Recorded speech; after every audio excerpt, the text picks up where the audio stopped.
Okay, we are live. Thank you. At this time, we're going to call Akron City Council special meeting, public hearing to order. Going to ask if we could call the roll. Bolden, Aye. Boys, Aye. Connor, Aye. Davis, Aye. Busco, Aye. Garrett, Hannah, Aye. Kamer, Lombardo,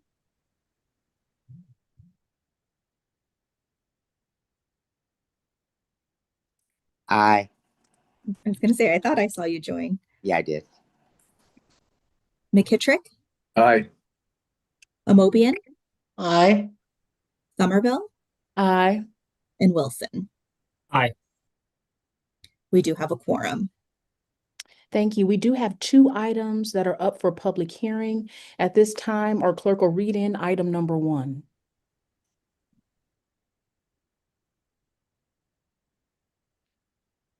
Sorry, trying to get that screen to come up.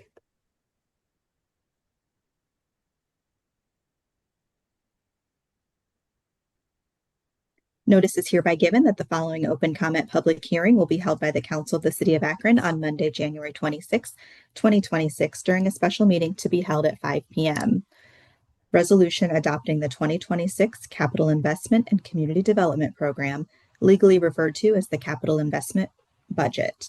This notice was advertised in the Akron Beacon Journal on January 10th and on Akron City Council's website beginning January 7th. Thank you. Helen Tomic.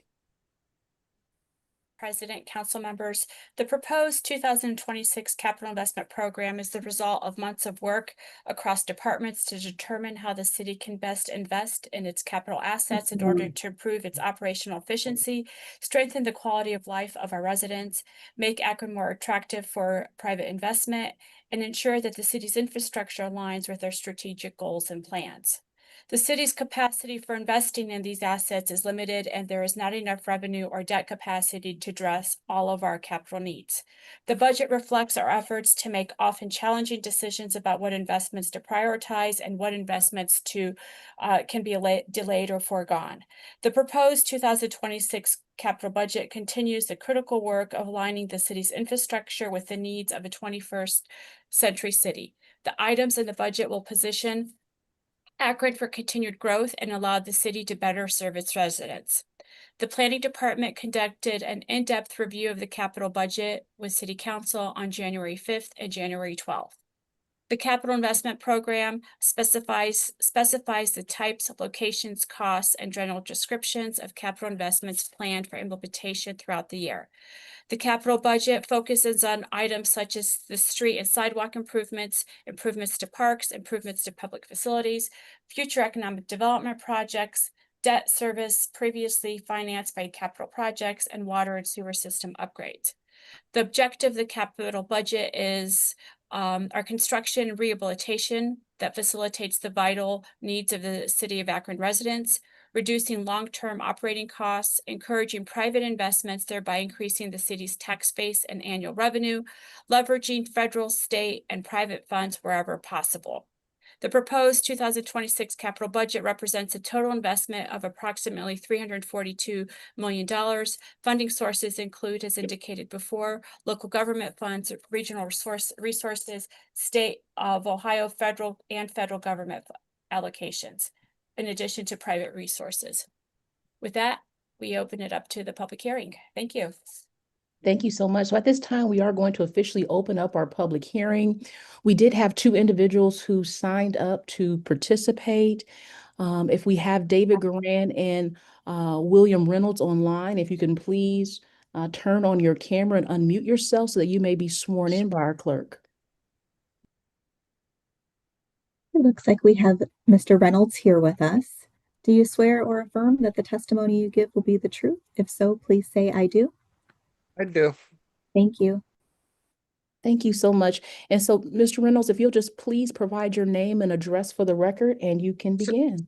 Certainly. Name's William Reynolds, 421 Crestwood Avenue, Akron, Ohio. Um, I try to look at everything objectively.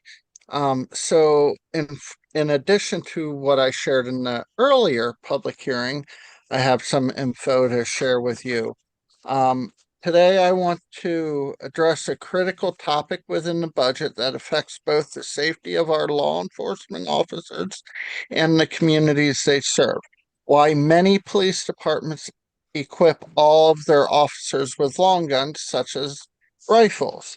This policy decision is rooted in real hard lessons learned from dangerous events, most notably the 1997 North Hollywood shootout in Los Angeles. In that incident, two heavily armed suspects engaged in a prolonged gun battle with officers who were only equipped with pistols and shotguns. The suspects outgunned the police wearing body armor and carrying automatic rifles, which left officers vulnerable and led to a dangerous, drawn-out confrontation. That tragic event revealed a critical gap in officer preparedness and equipment. Since then, many departments have decided to equip all patrol officers with long guns to potentially protect themselves in extreme high risk situations. In doing research on this topic, I personally reached out to numerous large police departments, including Washington, D.C., Philadelphia, and locally Cleveland, to inquire about their policies and practices regarding the use of long guns. What I found was that while these departments equip officers with long guns, they also maintain strict policies to ensure these weapons are used appropriately, responsibly, and only when absolutely necessary. If Akron police are to be equipped with long guns, it is essential that we adopt and you require similar, specific, precise, and non vague policies like we've heard of some in the past. For instance, tools like de escalation should always be the first weapon officers reach for in pretty much all situations. Long guns should never be the first weapon drawn during routine or lower risk calls. Pistols remain the primary weapon for most encounters requiring appropriate deadly force, allowing officers to respond without unnecessarily escalating a situation. It should never be about the extreme outgunning of the threat. Plus, officers already outgun the majority of threats due to regular training and access to shooting ranges. Additionally, long guns should be securely stored in the back of patrol vehicles. This provides a critical moment or two for officers to assess the situation carefully before deciding if a long gun is necessary. This policy ensures that the use of more powerful weapons is reserved strictly for situations that require them. I have no problem with officers using the pistols when absolutely necessary. That remains the primary tool for most law enforcement interactions. In conclusion, though I am against arming all Akron police officers with long guns, I certainly understand the desire to do so. However, if we move forward with this in the budget, it must be done safely with clear, precise policies that protect both officers and the community. I encourage you to use your power of the purse to have input in this important policy decision. Thank you. Thank you so much, Mr. Reynolds. Is David Garan online with us? Not seeing or hearing him at this time, we're going to close our public hearing on item number 1. Councilman Fusco, what is the committee's pleasure? I'd like to pull the committee to refer this item. Kamer? Connor? Aye. Hannah? Aye. Boys? Aye. The committee would like to refer this item. We have till the middle of February. We have 2 more meetings, Monday night meetings before the 15th of February, which is pursuant to the charter. That's when this capital budget must be voted on. So with that, we'll have time to gather more input. Thank you. Thank you so much. Item number 1 will be referred. At this time, we'll read in item number 2. Notice is hereby given that the following open comment public hearing will be held by the Council of the City of Akron on Monday, January 26, 2026, during a special meeting to be held at 5 p.m. This is an ordinance authorizing a conditional use to establish a dual-use marijuana dispensary at 1140 West Portage Trail. This notice was advertised in the Akron Beacon Journal on January 10th and on Akron City Council's website beginning January 7th. I do want to point out that there's a substitute offered as an amendment that you'll find under the new legislation. Thank you. Mr. Antonucci? Yes, thank you, Madam President, members of council. OPC Cultivation LLC is seeking permission to establish a dual-use marijuana dispensary at this location. The marijuana dispensing facility in the city of Akron is to receive a conditional use approval. Additionally, the project must be reviewed and approved by the State of Ohio Division of Cannabis Control. Petitioner intends to repurpose the existing long vacant CVS building into a state licensed dual-use marijuana dispensary with retail tenants. The vacant CVS building contains roughly 10,700 square feet of area, and a single-story building will contain 3,000 square feet of space for the marijuana dispensary sales, while the remaining roughly 7,700 square feet will be devoted to future retail tenants. No additional square footage is proposed to be added to the building. However, a new storefront system with clear glazing for 3 retail tenants will be added to the north facade of this reddish brick building. Parking for 59 vehicles exceeding code requirements is available north and west of the building. The existing parking area will be patched and restriped with landscape screening consisting of trees and shrubs. Designated pedestrian access will be provided through the parking lot from West Portage Trail. Existing curb cuts on West Portage Trail and a shared access drive through the car wash to the west on the North Portage path are shown on the plans to remain. The petitioner anticipates the dispensary operation will serve around 225 customers daily with transaction times well under 10 minutes. Petitioner states the proposed dispensary will be equipped with state-of-the-art camera and alarm systems, providing 24/7 security, monitoring of the building's interior and exterior. Further, they state that security operations are led by a retired law enforcement officer who will work closely with local law enforcement. The dispensary and additional retail tenants will operate under normal retail business hours. Goals of the Land Use and Development Guide Plan include encouraging the renovation or redevelopment of older neighborhood business districts and guiding the location of new retail development so that it will be convenient to residents served and will have minimal impact on adjacent properties. The proposed development affords the opportunity to repurpose a long vacant retail box store with a secure and vibrant retail presence in harmony with the surrounding neighborhood. And while the siting of the existing building and parking on the parcel is non-conforming to new MX district requirements, the petitioner has added significant elements that do conform, including the addition of designated bicycle parking areas, a transparent glazing system for north-facing storefronts, ample landscaping, pedestrian access, and unobtrusive signage. Proposed dispensary and retail uses in a heavily traveled mixed-use district would be compatible with the surrounding uses and consistent with the property's former use as a CVS pharmacy.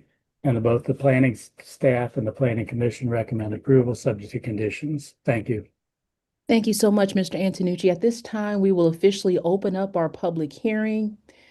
We do have a list of individuals who signed up to participate, and so we will move through that list, beginning with those who wish to speak in favor. Do we have Jessica Ramser online with us? Yes, I'm here. And if you could just provide your name and address for the record. Thank you. Madam Absolutely. President, can I swear in everyone at Oh, the yes, same please. Yes, thank you. If you're here for this public hearing, if you could please make sure that your camera is on and that you're unmuted, I'll swear in everyone at once. If you could please raise your right hand. Do you swear or affirm that the testimony you give will be the truth? If so, please say I do. I do. I do. Do. Thank you. Thank you. Jessica, you can begin. Thank you. Good evening, everyone. I am here on behalf, my name is Jessica Ramser, and my address is 38 Main Street, Westlake, Ohio, 44145.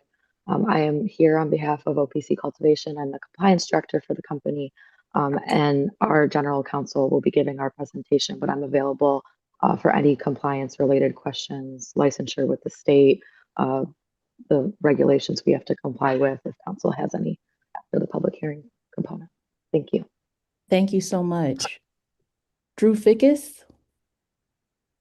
Hi there, Drew Finkus, 38 Main Street, Westlake, Ohio, 44145. I'm here on behalf of Fireland Scientific and the Landing Dispensary in my capacity as development manager, and just want to thank the City of Akron for having us. Just want to point out that we've worked alongside city staff through this process over the past few months and worked longer on acquiring control of the building.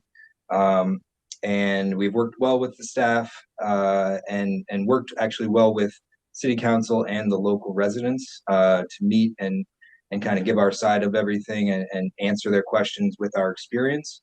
And so, you know, we've looked at the city's guidelines, code, everything related to zoning, and tried to use those, you know, at the forefront of our mind when making these decisions. So just hoping that Akron can affirm and uphold that code and offer us approval. So thank you. Thank you so much. Is Jesse Ganon on with us? Gannon, yes, I'm Gannon, here. thank you. Sorry. No worries. I'm at 38 Main Street as well, Westlake, Ohio, 44145 is the address. So, and I'm general counsel for the applicant, OPC Cultivation here. With us, as you've already met, Drew and Jessica. I believe Matt Majoy is also joining us remotely here. He's our security director. And I think Kevin Oliver, our architect, is also joining this call too. And we're all just here to answer any questions that council may have on this. I know a number of the council members joined the meeting earlier today with the Planning and Economic Development Committee. So I have to apologize in advance for those that were on the earlier meeting, as I'm going to repeat a lot of what I said earlier. But we'll keep it brief here. Applicant is an Ohio business. We're headquartered in Northern Ohio. We have retail locations in Huron, Cleveland, Columbus, Cincinnati, Monroe, and Berea. We also relatively recently expanded into the neighboring state, West Virginia. In total, we employ nearly 300 employees. We offer competitive wages and benefits, including healthcare, paid time off, a 401k with company match, life insurance, disability insurance, vision, dental, et cetera. And we've prided ourselves, you know, for a long time on being good community partners. We frequently engage with the communities in which we operate. We participate in volunteer activities. And really enjoy kind of getting to know our surrounding neighbors, both individual residents as well as businesses. And we're looking to do the same here in Akron by bringing jobs and investment into the neighborhood and actively participating in the community. As council is aware, and as Drew had mentioned, we've been working with the city for several months here in efforts to open a dispensary in Akron. And we've really appreciated the partnership thus far, including all the efforts of the staff, the zoning department, and council. And as Mr. Antonucci mentioned a little earlier, our plan involves the repurposing of a former CVS building. It's been vacant and idle for several years, and we're looking to bring new life to it. We're really excited about this project and about bringing new jobs and investment into the neighborhood. Now, we know that council has received some opposition feedback concerning our project, and while we certainly understand and respect the differing opinions around legalized cannabis, we would ask that council keep a few things in mind as it considers our application. First, to be clear, our project fully complies with both municipal and state law. We've been working with the city for several months now, and the city's planning department has fully reviewed our project and the application. It's gone through the vetting process and consultation, I believe, with the law department, and has determined on multiple occasions, including today, that the project complies with applicable law. So any suggestion otherwise by the opposition is simply untrue. Second, more than 75% of the voters in Ward 1 voted yes on issue 2, which is the citizen-led initiative that affords applicant the opportunity to open a dispensary in Akron. It also overwhelmingly passed in the city of Akron. So thus, while we do not believe that the opponents who are trying to prevent applicant from opening a business and investing in the neighborhood, we do not believe that they represent the view of the majority of the Akron constituents in the ward. So as I mentioned earlier, and as set forth in our letter, we believe our project will benefit the city and the neighborhood in multiple ways. We're looking to repurpose an idle building and breathe new life into a vacant property. And I think the planning staff has agreed, as you heard Mr. Antonucci say just a few minutes ago. So we respectfully request that council allow us the opportunity to move forward with this project, invest in the neighborhood, and repurpose a site that's sat idled for a few years here. And we're around to answer any questions that you may have. Thank you. Thank you so much. Matt Majoy, is there anything that you'd like to add? Just real quick, ma'am. Yes, my name is Matt Majoy. I am the security director for OPC, or Fireland Scientific.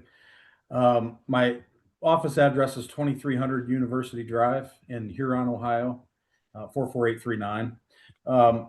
I guess I would just add that, as Mr. Antonucci mentioned, I am a retired law enforcement officer. I spent 26 years with the Ohio State Patrol prior to joining OPC, and I've been here with the company for the opening of all of our retail stores.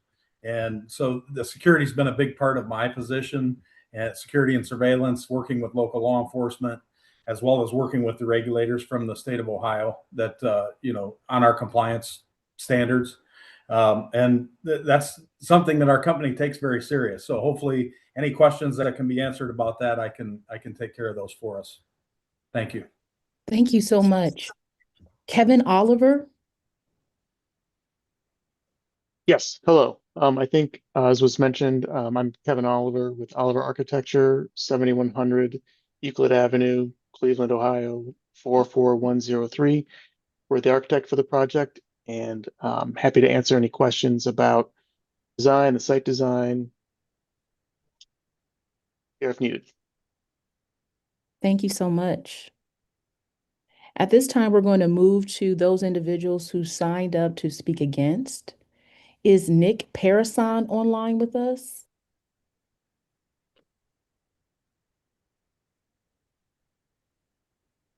It does not look like he joined the meeting, Madam President. Thank you. Penny Miller. I am here. Okay, thank you. Thank you for allowing me to speak. I would like to point out, first and foremost, that the only people that are for the project that have spoken at this meeting and at the one this afternoon do not live in this neighborhood. They all live in Cleveland. They all are employed by OPC. So of course, they're going to want to do this. I live in this neighborhood. My address is 1428 Waters Edge. I live in the development of Waters Edge. And we in this neighborhood are not happy because this development is about 100 yards away from the CVS building. We are very easy access to anyone who goes to there. And that's why most of the people in this neighborhood are totally asking the council not to approve this. We are very close to children up in what was Timber Top.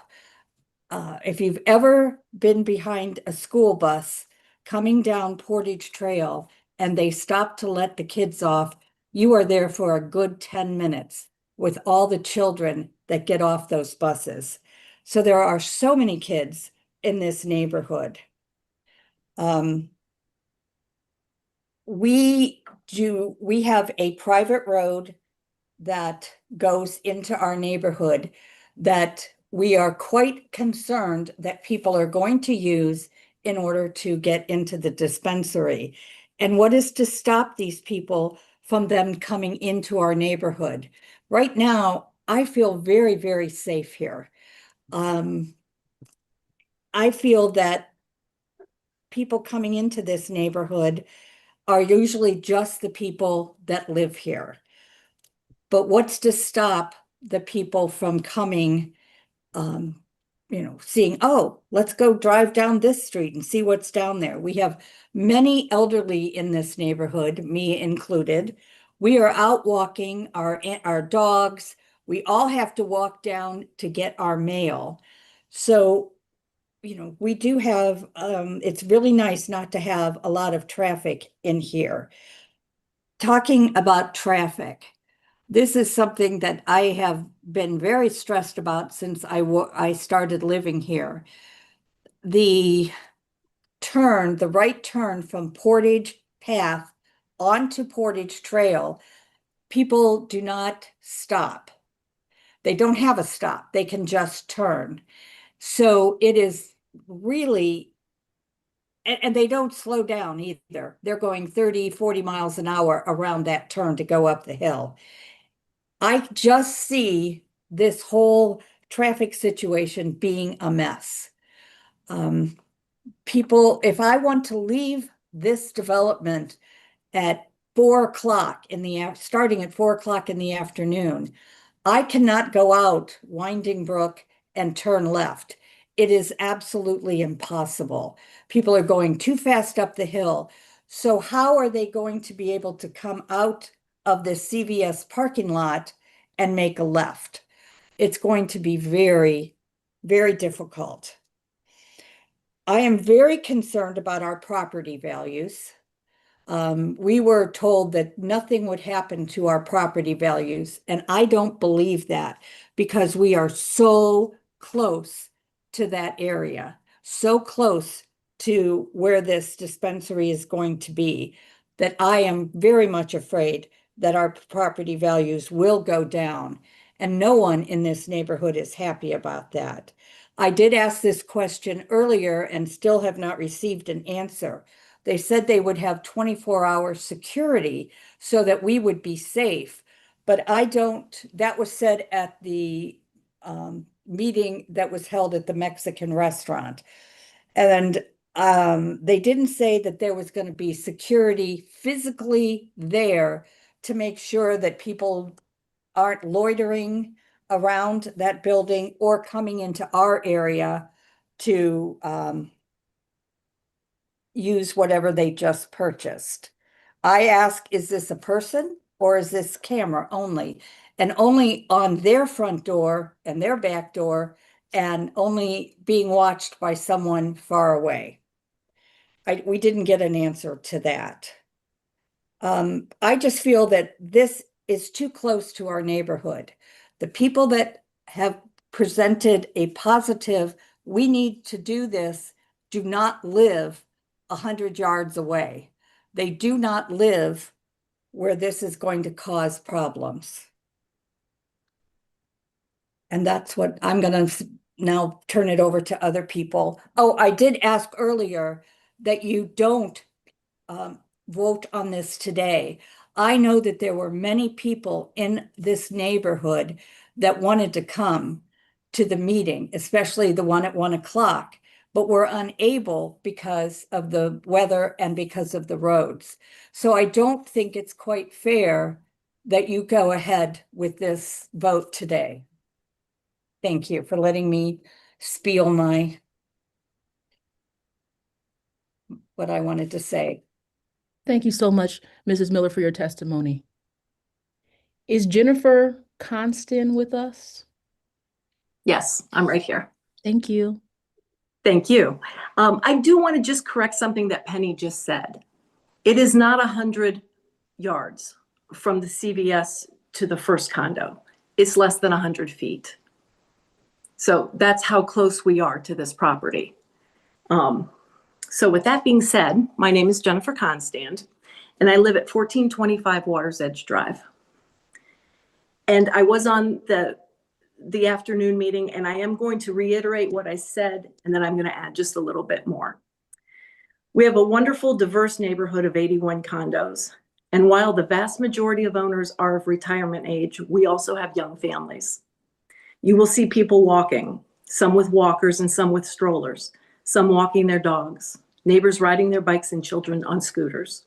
And all of this is taking place in our street and on our shared right-of-way with the proposed dispensary.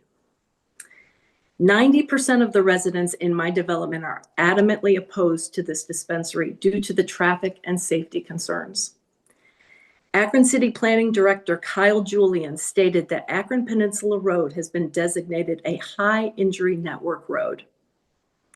Doug Farr of Farr Associates, the designer of the gateway to the National Park Plan, called the built environment of dangerous sidewalks, walkways, and heavy traffic a disaster. He also said to be a gateway, we have some work to do. Since the gateway plan was initially proposed, the Valley has added hundreds of new apartments and townhomes, making the traffic even worse. Pulling into or out of our neighborhood at certain times of the day is next to impossible and very dangerous. Akron City Code Section 153.476 states, the planning staff, the City Planning Commission, and City Council should focus on the impact of the proposed use on public safety in the surrounding community. I met with Mark Zaramet, Chief of Planning for Summit County Metro Parks. He informed me that the former CVS lot is 472 feet from the park boundary. There are two conflicting Ohio administrative codes. OAC 3796:6-3-02 measures from lot line to lot line. My husband and I brought this up to Mike Antonucci and Councilperson Wilson. We were told that Akron was relying on OAC 1301:18-3-01, which measures from park boundary to dispensary structure. On January 12th, a case was initiated with the Ohio Division of Cannabis Control. It's number DCC 0051097, requesting clarification as to the two conflicting administrative rules. On January 20th, we followed up with DCC, who stated that they are waiting for a response from their legal department. City Council has two important issues that must be addressed before you approve this conditional use. First of all, a determination as to whether the proposed dispensary is in compliance with the 500-foot limitation rule. And secondly, if you allow this proposal to go through without addressing the underlying traffic issue, you are not taking the safety of the citizens into account. I would propose that any conditional use be contingent upon the installation of a traffic control device at the intersection of the reciprocal easement and Akron Peninsula Road. Please protect the citizens of our neighborhood, the citizens that will be using this dispensary, and the citizens that travel this road. Thank you so much. I appreciate it. Thank you. Alex Quay.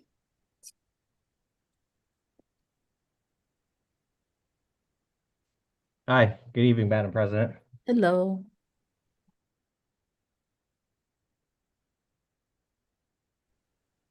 And you can begin. Just give us your name and your address. Okay, thank you. My name is Alex Quay. I'm a resident of Sycamore Townhomes, 1642 Mudbrook Lane, Akron 44313. I'm here speaking on behalf of Crossings Development of 1670 Akron Peninsula Road, and its owner, Nicole Lee, who's also here in attendance and I believe plans to speak at some point after me. So last week, we submitted a lengthy letter for council and planning commission's consideration. I hope all of you have had the chance to review and consider this letter, along with the 50 or so other letters submitted separately by local neighborhood residents, and also the 120 signatures that were signed to a petition recently circulated in opposition to the proposed location. In summary, we respectively oppose a dispensary at the CVS location based on the following key considerations. First, contrary to the applicant's position, the proposed location is expressly prohibited by Akron Code Section 153.476, which states that dispensaries cannot be located within a 1 mile radius of an existing licensed dispensary or another proposed marijuana facility site. Because there are 2 cultivation facilities presently operating on Akron Peninsula Road, both of which are within a 1 mile radius of the proposed location, council does not have the authority to approve a permit as a matter of law. I know this particular issue was addressed at the earlier meeting this afternoon, and perhaps I can provide further context. So Ohio has enacted Revised Code Section 3796.29 and Senate Bill 56, adopting restrictions related to the location of a dispensary. In addition to the minimum requirements established by state law, the statute expressly grants local municipalities, such as Akron, the discretion to adopt their own sets of zoning-based ordinances under home rule authority that allow them to further prohibit or limit dispensary locations by setting forth additional requirements as they deem appropriate for the benefit of the residents. Now that states that Ohio law states the legislative authority of a municipal corporation may adopt an ordinance, or a board of township trustees may adopt a resolution to prohibit or limit the number of cultivators, processors, or retail dispensaries licensed under this chapter within the municipal corporation or within the unincorporated territory of a township, respectively. Here, while the applicant's proposed location may sufficiently comply with the minimum state law requirements, albeit there are questions about the distance from a park, as the prior resident just addressed, and distances to daycare facilities that we'll address later.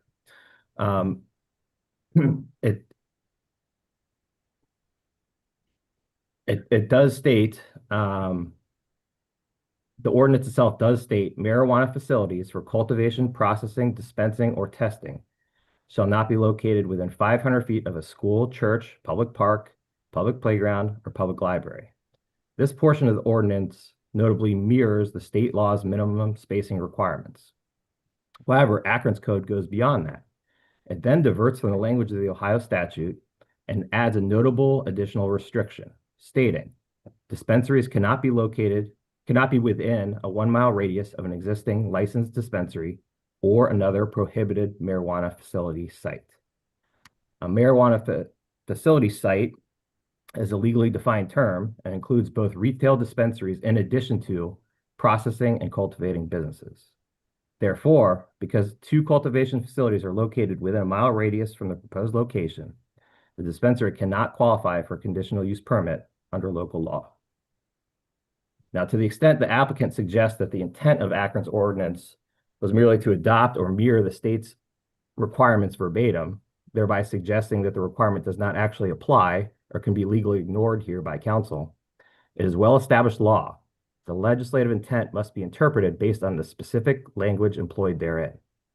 Here, it's clear that Akron's ordinance plainly deviates from the state-based requirements by adding an additional provision restricting dispensaries, specifically dispensaries, from being located within a 1 mile radius of not only other dispensaries, but any other marijuana facility, including cultivation facilities.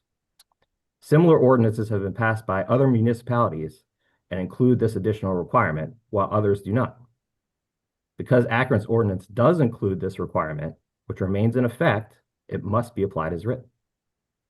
Now, in addition to the spacing requirements, Akron Code Section 153 also recognizes the inherent public concern specific to retail marijuana dispensaries, providing that Planning Commission and City Council should focus on the following criteria when considering a proposed dispensary location. First, the impact of the proposed use on public safety and the surrounding community. Second, the impact of the proposed use on the economic welfare of the surrounding community. Third, the impact of the proposed use on the general welfare of the surrounding community. Fourth, the impact of the proposed use on the general welfare of the surrounding community in regard to any odor emanating from the proposed use. And five, and maybe most importantly, the impact on the proposed use on any disproportional concentration of marijuana facilities, including cultivation facilities and dispensaries in the surrounding community. Therefore, even if the dispensary did conform with Akron's code, which it does not in terms of location, Akron's code provides additional consideration criteria which the current proposal does not meet. Specifically, the code recognizes the issue of having disproportional concentration of facilities in addition to the other objective requirements. If a conditional use permit is approved for this location by council, it will almost certainly result in litigation. To my second point, the proposed location is notably within close proximity to two child daycare centers, the closer of which is only 560 feet away, 60 feet outside the state regulated statutory minimum, and directly located along heavily utilized school bus routes. Because both state and local law recognize the importance of ensuring that dispensaries are not located near schools, daycare centers, parks, other areas where children frequently congregate, the proposed location simply is not appropriate for a dispensary. By extension, if the legislative desire is to protect children from exposure to adult use marijuana retail businesses, thoughtful consideration must be given to the areas where these children walk, play, bike, and travel to and from school buses. All of these locations are well within the 500 feet mandated by the state.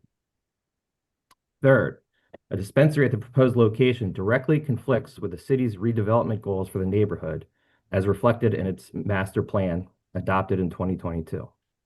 As reflected therein, the city's plan contemplates development in a manner emphasizing the community's unique and natural importance as a gateway to the Cuyahoga Valley National Park by transforming the area into one that is vibrant, stable, walkable, services the needs of local area residents, promotes outdoor recreation and family-friendly uses, and enhances the area's natural assets. A dispensary at this location does not further these objectives and would almost certainly have the opposite effect. Further, the plan identifies specific existing gaps in retail priorities, which notably do not include dispensaries or more smoke shops. In fact, the plan recognizes the current oversaturation of smoke shops and expressly advises against attracting additional businesses of the same general category that cater to a similar customer base. As acknowledged by the master plan's market analysis, the neighborhood needs will be better served by locally focused groceries, pharmacies, hardware companies, garden stores, and craft and hobby stores, all of which are outlined in the master plan by priority.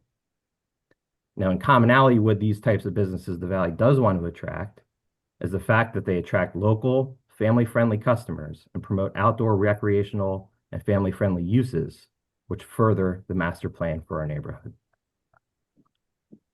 Fourth, the dispensary does not serve an existing retail market shortage in the area. At present, there are already 8 operating dispensaries located within 8 miles of the proposed location, the closest of which is only 2.8 driving miles away. In addition to these 8 dispensaries, there's an additional dispensary being proposed at 1960 West Market Street, adjacent to Ken Stewart's Grill. It's only 3.5 miles away. This count does not include the additional 4 to 5 smoke shops already located in the valley, which sell THC/cannabis-based products and paraphernalia.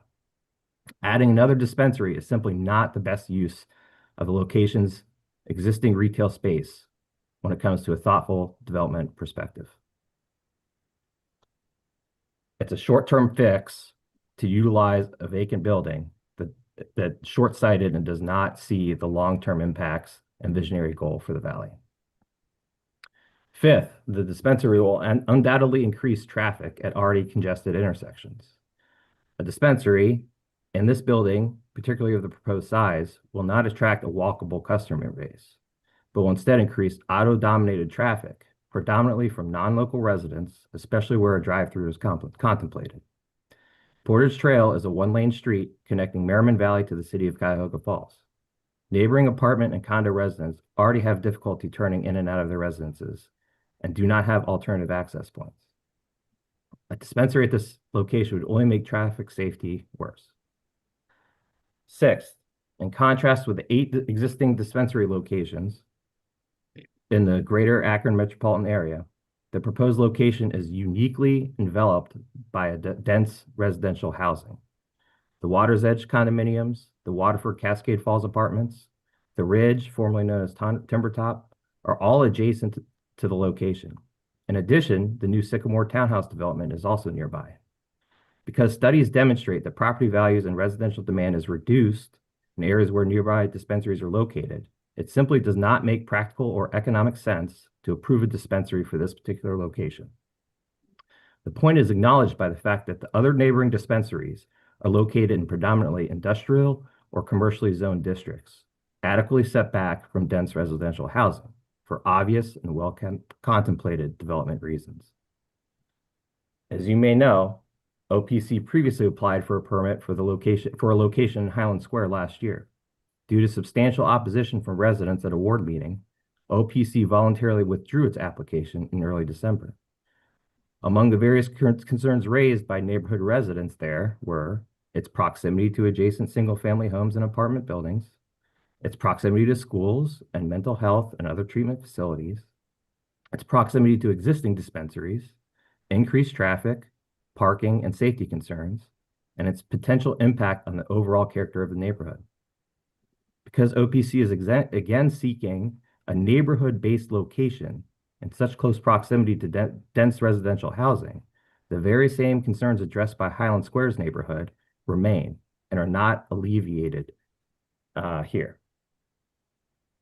Seventh, it must be recognized that by adopting form-based code zoning and requirements for conditional use permits specific to marijuana dispensaries, the city, through its city council, recognizes the critical importance of public input and neighborhood support for the approval of such businesses. Here, there's nothing short of a substantial number of local residents who have written letters and signed petitions whose voices must be heard by Planning Commission and City Council. A review of the letters reflect that for the most part, their opposition is not based on unfounded fears or stigmas associated with recreational marijuana use, but on legitimate neighborhood planning and development concerns and the negative long-term economic welfare impacts that a dispensary located in a predominantly residential neighborhood will bring to the area, which will frustrate the stated goals of the master plan for redevelopment. As representatives of the city, I trust you will make the right decision by placing the desires and general welfare of our Merriman Valley residents first, and I hope that you will vote to reject the proposed location. Thank you for your time. Thank you so much, Mr. Quay. Nicole Lee. Hi, my name is Nicole Lee. My address is 1562 Akron Peninsula Road, Akron 44313. I oppose this location for a dispensary because multiple reasons, but our family owns several small businesses in the valley. We own the Valley Center Plaza, which is right across the street on the corner there. And around the bend, we have a childcare facility called Merriman Valley Childcare. We also have several office buildings that we own, several office units, and we own a self-storage facility, and I also own Nicole's Connection. And we've owned all these businesses for over 30 years. It's been almost 35 years now, and I have a great investment in the valley. Physically, we have put a lot of effort, resources in the valley. My father was a land developer. He's the one who built these beautiful buildings and opened these wonderful businesses that have been in our family all these years. And we've done our very best to do our part to uplift the valley by having very nice places for people to work and nice places for people to go and eat at, get their hair done, get their nails done. You know, we have we're very proud of the businesses that rent from us. We're very proud of the businesses that we own. And we have seen the Valley over the years go through some difficult times where other owners have allowed negative businesses in their plazas just to get their rent checks. We have not done that. We've held a very high standard for our businesses or for the retail that we own. I have been completely distraught about this whole situation. For one, the children, owning a childcare facility. We love children. I have 4 children of my own, 5 grandchildren, and we've been having the childcare facility for 35 years. And honestly, to have a dispensary as a gateway coming to the Merriman Valley is very disturbing to me.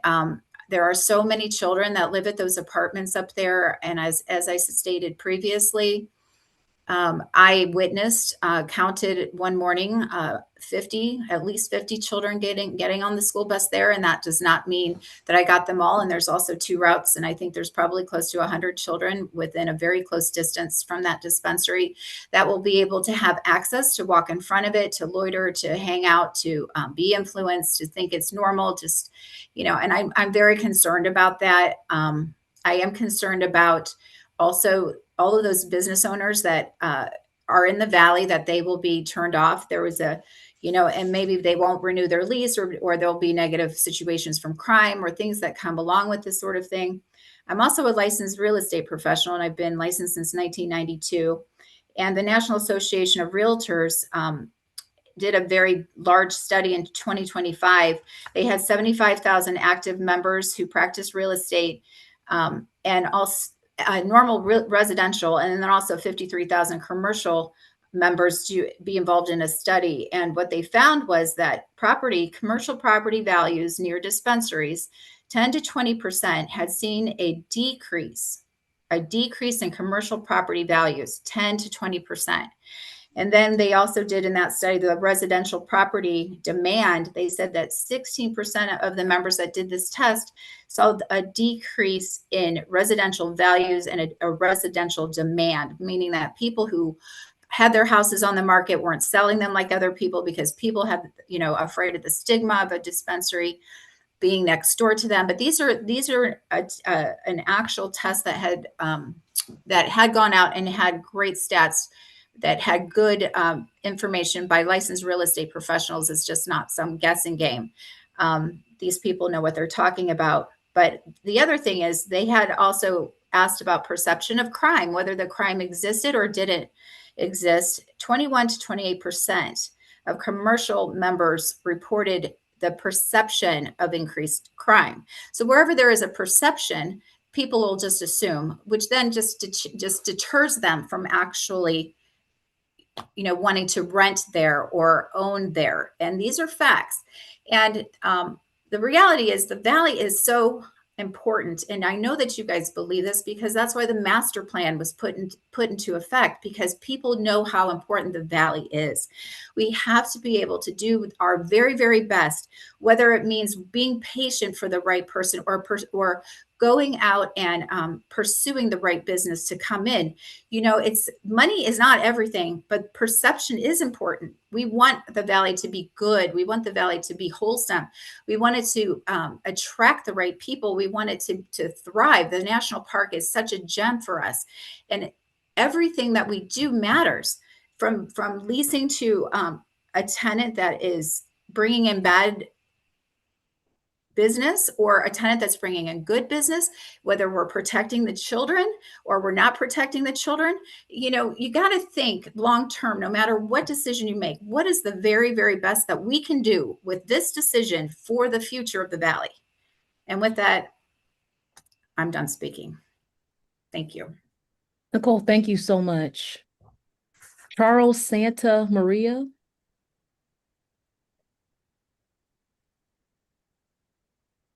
Howard Wolf. Yes. Hi. Hello. I'm Howard Wolf. I live at 1164 Wildbrook Drive in Water's Edge. And I certainly don't have all the facts that Alex and Nicole had about some of the arguments against this, but We moved here about 5 years ago, and I'm just looking at this in the same way, but just saying, what's the reasonability check on this topic? When we moved here 5 years ago and talking to people, the Valley used to be the place to go to hang out, families, weekends, and it just drew people in because there's so much to offer down here with the river and nice small area to hang out and just have fun, whether it be families during the day, couples at night, what have you. I saw the master plan I'm assuming it's the same master plan for the first time in the Akron Beacon Journal a couple of years ago, with artist renditions of, the train stop and bike paths and utilizing the river that's right nearby. And someone's obviously investing a lot of money into the restaurant area that's across from Weather Vane and trying to upgrade. And that's not meant as a slant, but just to upgrade the clientele to the next level that that would be that draw for people, and get it back to what it used to be, and make it the place for people to want to come on the weekends. And this isn't, it's not intended to judge a business model. It's just saying what I think I heard earlier. These business models aren't for every area, everywhere. And we have 3 similar businesses already open in the area. And they're within a square mile of where this is going to open up. So just a reasonability check to say, is this business going to align with family-friendly area that people want to come down and hang out and spend their weekends and spend their money down in the valley again? Thank you. Thank you so much, Mr. Wolf, for sharing. We did have some others who signed up to participate. They did not specify whether they were for or against, but we want to give them an opportunity to testify as well. Ed Sturkey.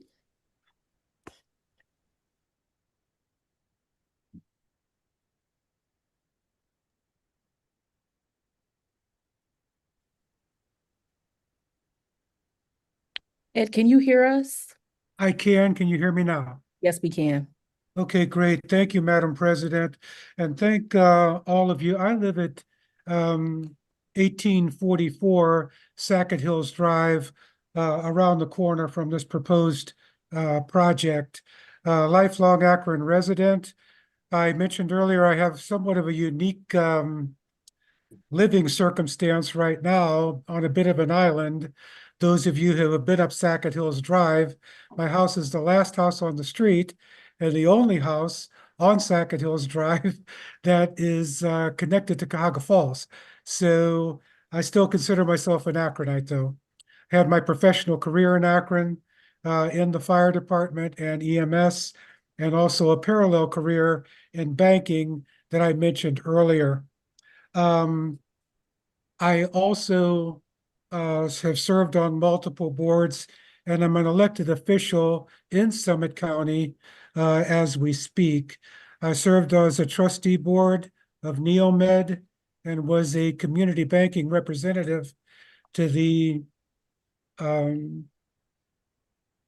Ohio Legal Council.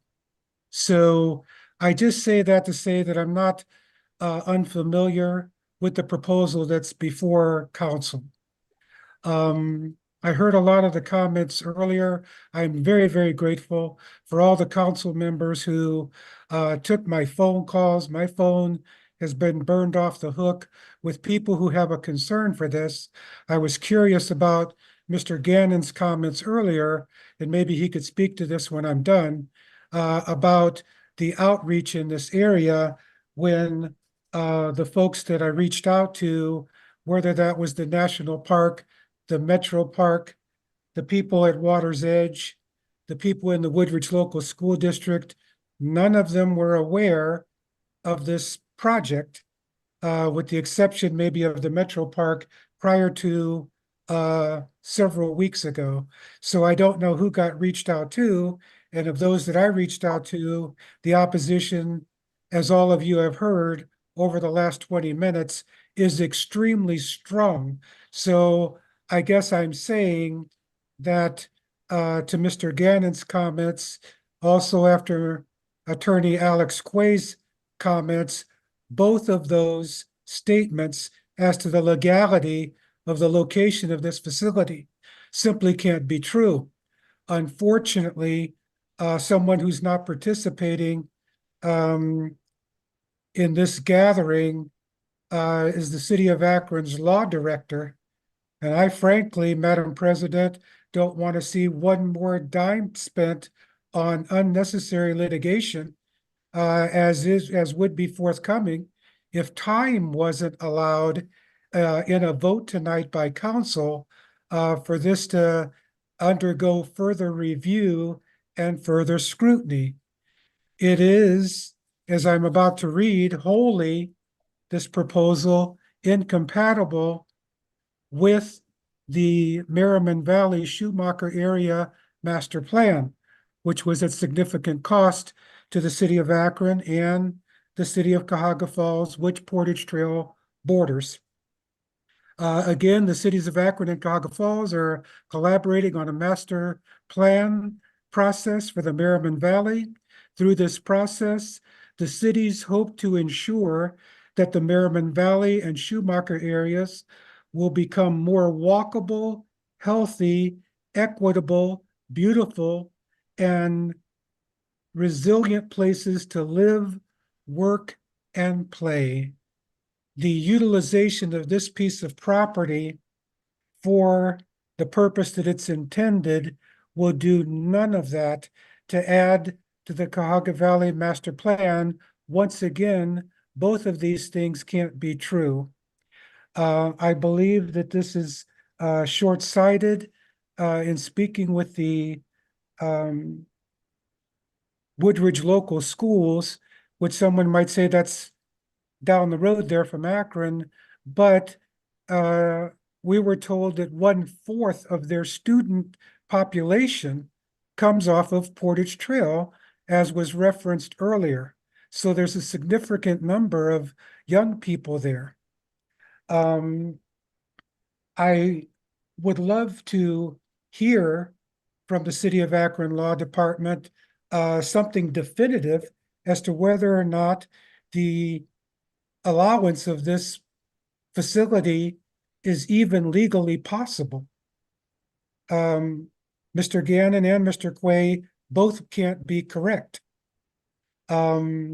Also, I, as an elected official, file annually, as do all of you, all of council and the mayor in running for these offices with the Ohio Ethics Commission.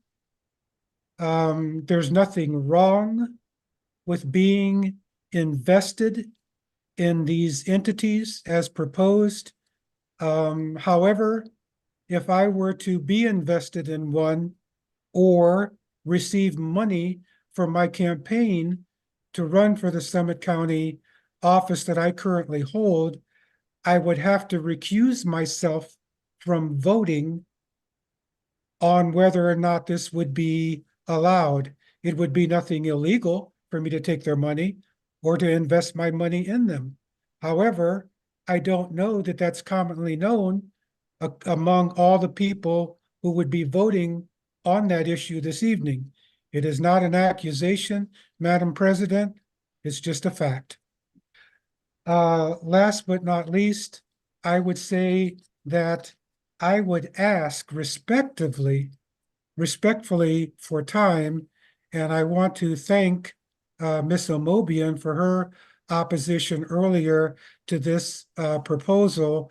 I would respectfully piggyback on that and ask for time for the citizens to be heard. That obviously, I don't know who these folks have talked to, that obviously has not been given full opportunity.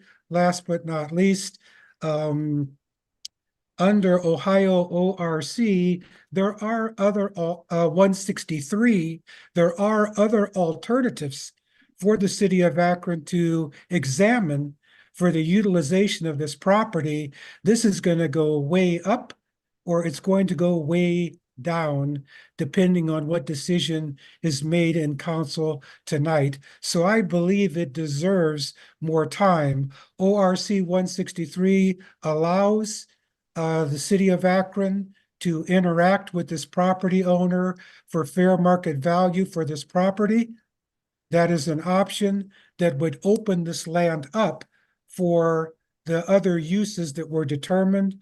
There's been great growth in the valley, in the Merriman Valley. The Merriman Valley is currently a food desert.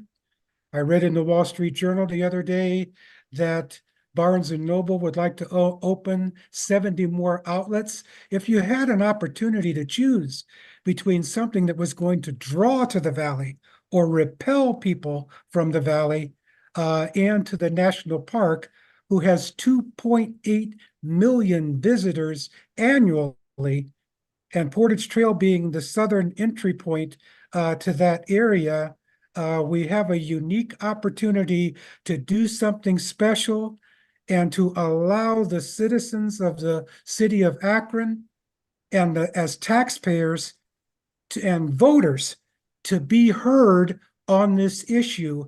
To this date, it has not fully been entertained. Thank you.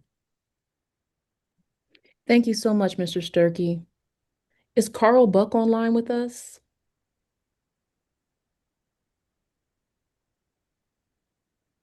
Okay, we'll move on to Paul. And Paul, I'm sorry, I don't want to butcher your last name.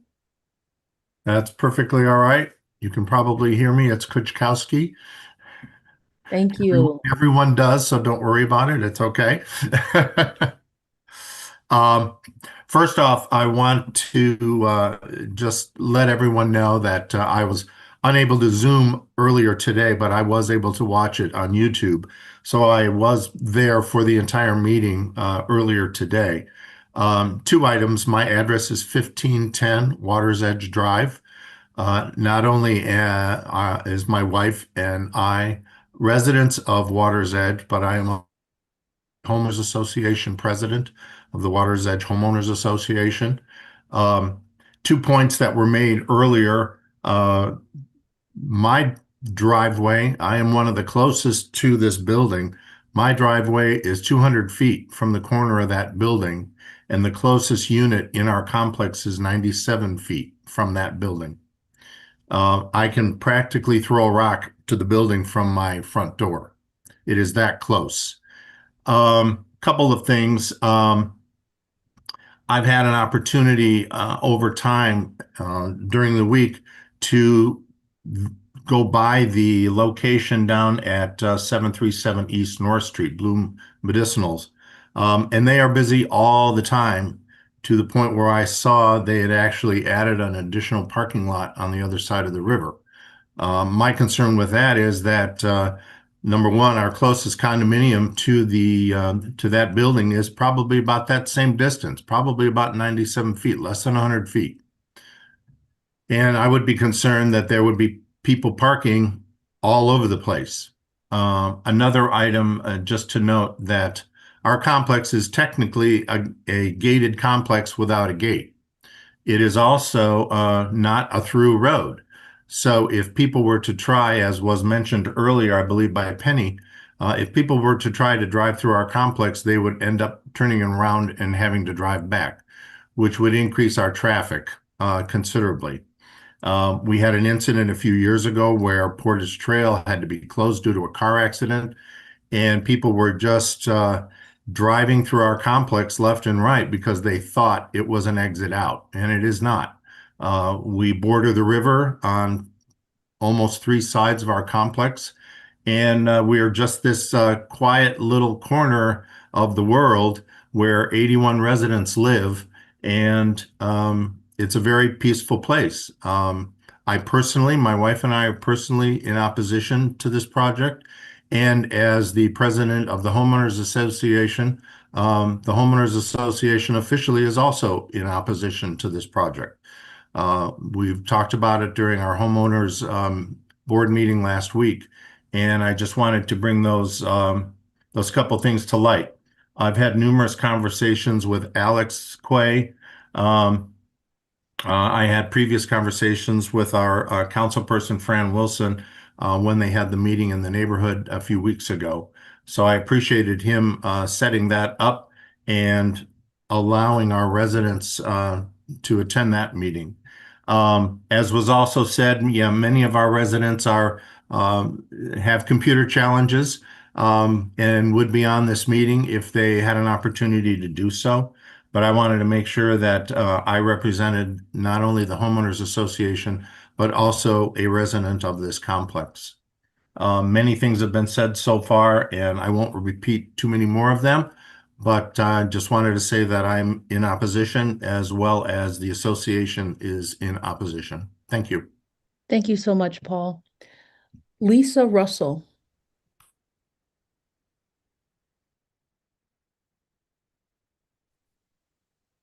Hello. Hi. Can you hear me? My name is Lisa Russell, and I have lived in the Valley for 16 years and coming this March. My grandkids have gone to both of the daycares, and I have run my business out of the Valley as well for the last 15 plus years. I do have a lot of grave concerns for a dispensary coming in. Not to repeat what a lot of the other ones have already said, traffic is a main one. If you do not live in the Valley, you have no idea how it affects people in here when you make a change. And one of the simplest changes that was made was what Penny referred to, was that continuous right turn from Portage Path or Merriman Road or the Valley going up to Portage Trail. That used to have a yield sign there, and it was changed to put a continuous right turn.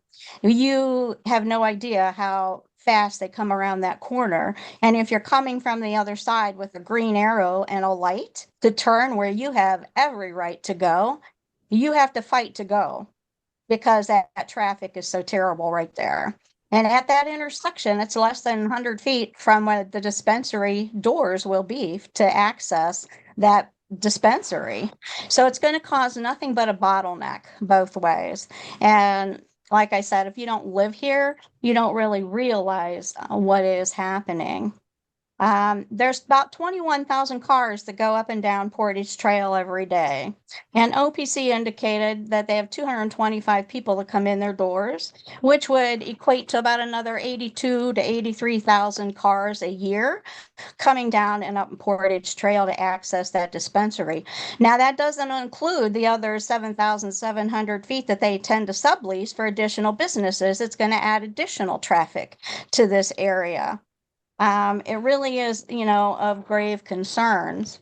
You have to also look at the fact that, though it's like Nicole said about the perception of a dispensary, you also have the issue of, even though there may not be high robbery theft, there are studies out there that within 1,000 feet of dispensaries, there is more property damage because you have more people that are coming to the building, or they may not always be familiar with the area. So you really have to look at that. With all the additional dispensaries that are in the city of Akron, even the one on State Road in Cauga Falls and some of the other ones that have been mentioned, the city of Akron is not deficit in providing a dispensary or legalized marijuana to anybody that wants to get it. However, you have to also look at the fact that, the government put out, and it's by the SHAMA put out a study about the negative effects of marijuana for people to use. And though it's free for people to use and make their own decisions, do we want to participate in the negative effects and what's happening as they use this as part of our family, our friends, our neighborhood, and people in the area? It's not only, the dispensaries that we really need to take into account. It is the smoke and vaping shops that offer the same CBD items and the things that we already have an abundance of. So there's many factors, we need to consider in the dispensary, and it's not just about money. It's also about legacy and heritage. It does totally go against the grain of the Merriman Valley Schumacher project when you look at that master plan that's been proposed. But, we have to look at, the time and the commitment in making a right decision. They have alluded to the number of children that get on and off those buses, a minimum of 42 weeks a year. Those buses are picking up kids and dropping them off. And, kids are just as curious as anybody else, and they want to see what's going on. And we have enough negative issues in our society that I don't think we need to add any more. And we need to look at that. And, my grandkids come and play and they spend the night here and I enjoy having them. But you do have to look at the effects of, who's going to walk up and down your streets and who's going to check things out. And, the safety does become a factor, whether it's real or perceptive. You have to look at everything as a whole. And I wanted to, make sure that you really look at this, because I think that it goes back to publication and notification. Before, they used to have signs on the properties that said public hearing, here's what's coming. If you don't want anybody to know, then you advertise the way you advertise. If you do want people in the area to know, or if you're afraid of opposition, you don't want to put a sign out there for more people to know, because the more people that know, the more opposition you're going to get. But I've been here in 15 and a half years, and I have seen other public notices on properties down here stating, public hearing is here, here, here. If you're not a subscriber of the Akron Beacon Journal, do you really have access, to that notice? If you're not following everything in the city of Akron, because it doesn't pertain to your area, are you really going to put the time into it? You have to really think about that. And it is true, like what Penny said, the people that are all for it don't live here. They're not going to be affected by it. You have to also ask yourself, do you want a dispensary in your neighborhood? Would you move into a neighborhood that had a dispensary within, 500 feet of you? I am just shy. I am just over that 500 feet from where I am. And I tell you, I have grave concerns for it. And I feel that, I'm not saying that dispensaries don't have a place, but I think they belong in 100% commercial areas, like over on Buckholzer Boulevard and some of the other ones. They have no business being close to residents and to kids and to families, and to take away from what the Merriman Valley Project and the Schumacher Project is trying to do. So it comes down to more than just money. It comes down to people. It comes down to legacy. It comes down to our neighborhoods and where we live. And I thank you for listening to what I have to say. Thank you so much, Lisa. Is Dallas Allman online with us? Yes, I am. Can you hear me? Yes, we can. Thank you. Okay. Madam President, glad to speak. Dallas Allman. I live at 303 Timber Ridge, which is right up Portage Trail in the crossings. And I also own the Towpath Tennis Center on 2108 Akron Peninsula Road. So I'm a Ward 1. I live in Ward 1, and then I have a business in Ward 8. And I just want to speak in opposition in general, but also from the standpoint of asking council to take a pause. I would like to channel the John Seiberling and Ralph Regula that over 70 years ago had a plan for the national park, the Cagaval National Park, that has come to fruition. And at that time, there was a lot of things. There was a lot of things that they had to go through in terms of making decisions for the future, for our future community and our region and what have you. And yes, it did in fact affect individuals that had their land taken. But this particular area now is of great interest because we now have the metro parks, we have the Cuyahoga Valley National Park, we have two cities which have very rarely have really collaborated on a master plan, spending $200,000. two cities that have created form-based code with the idea that they would like to make something special in the valley. And there's some exciting things happening.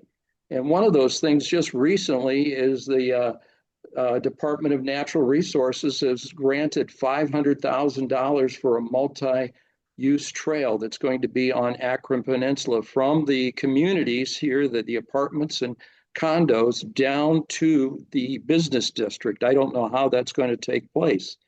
Another individual with the city is Daniel D'Angelo, who is your city planner, urban planner, and also the architect of the city. I have not heard his name mentioned. He was behind a lot of the planning of the master plan.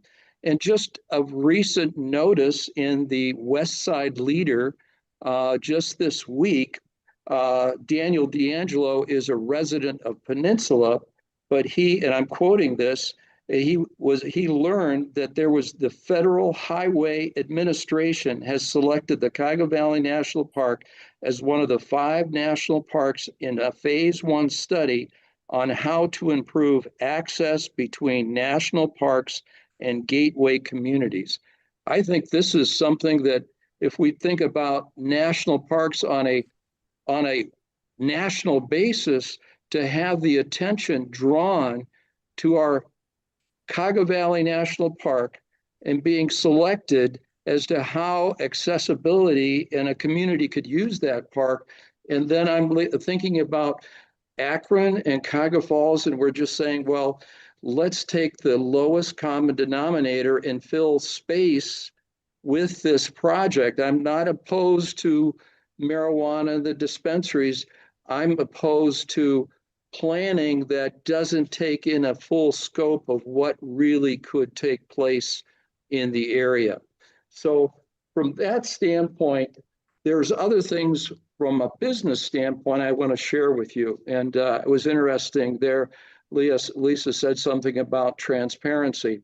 I don't know if you know that Clutch Cannabis, 2 doors down from where our tennis club is, it is now the largest growing facility of marijuana in the state of Ohio. I have customers that come to play tennis now that pass by that facility and now are starting to smell the marijuana that is growing there. I know it's not a it's part of their business, but I want to harken back to almost 30 years ago when the city of Akron had problems with a stigma with this Akron sewage treatment plant, with the smell that was in the valley. So as a business owner and as a resident and as a person that really has a heart for the national park and what it's doing for our community and what it's doing for us on a national basis, I just say to myself, can't Akron and Cuyahoga Falls do better? Can't we take a pause and look back at some other possibilities? There's so many other places in the city of Akron where there are buildings that there could be infilled with this project, and I know it's going to create jobs. I just saw in the Beacon that it's going to produce revenue for the city of Akron. So it's all good, but I'm just looking at it from a really holistic standpoint. And I agree with this attorney that there's a lot of legal things that have to take place, but it's not just Ward 1 and Ward 8.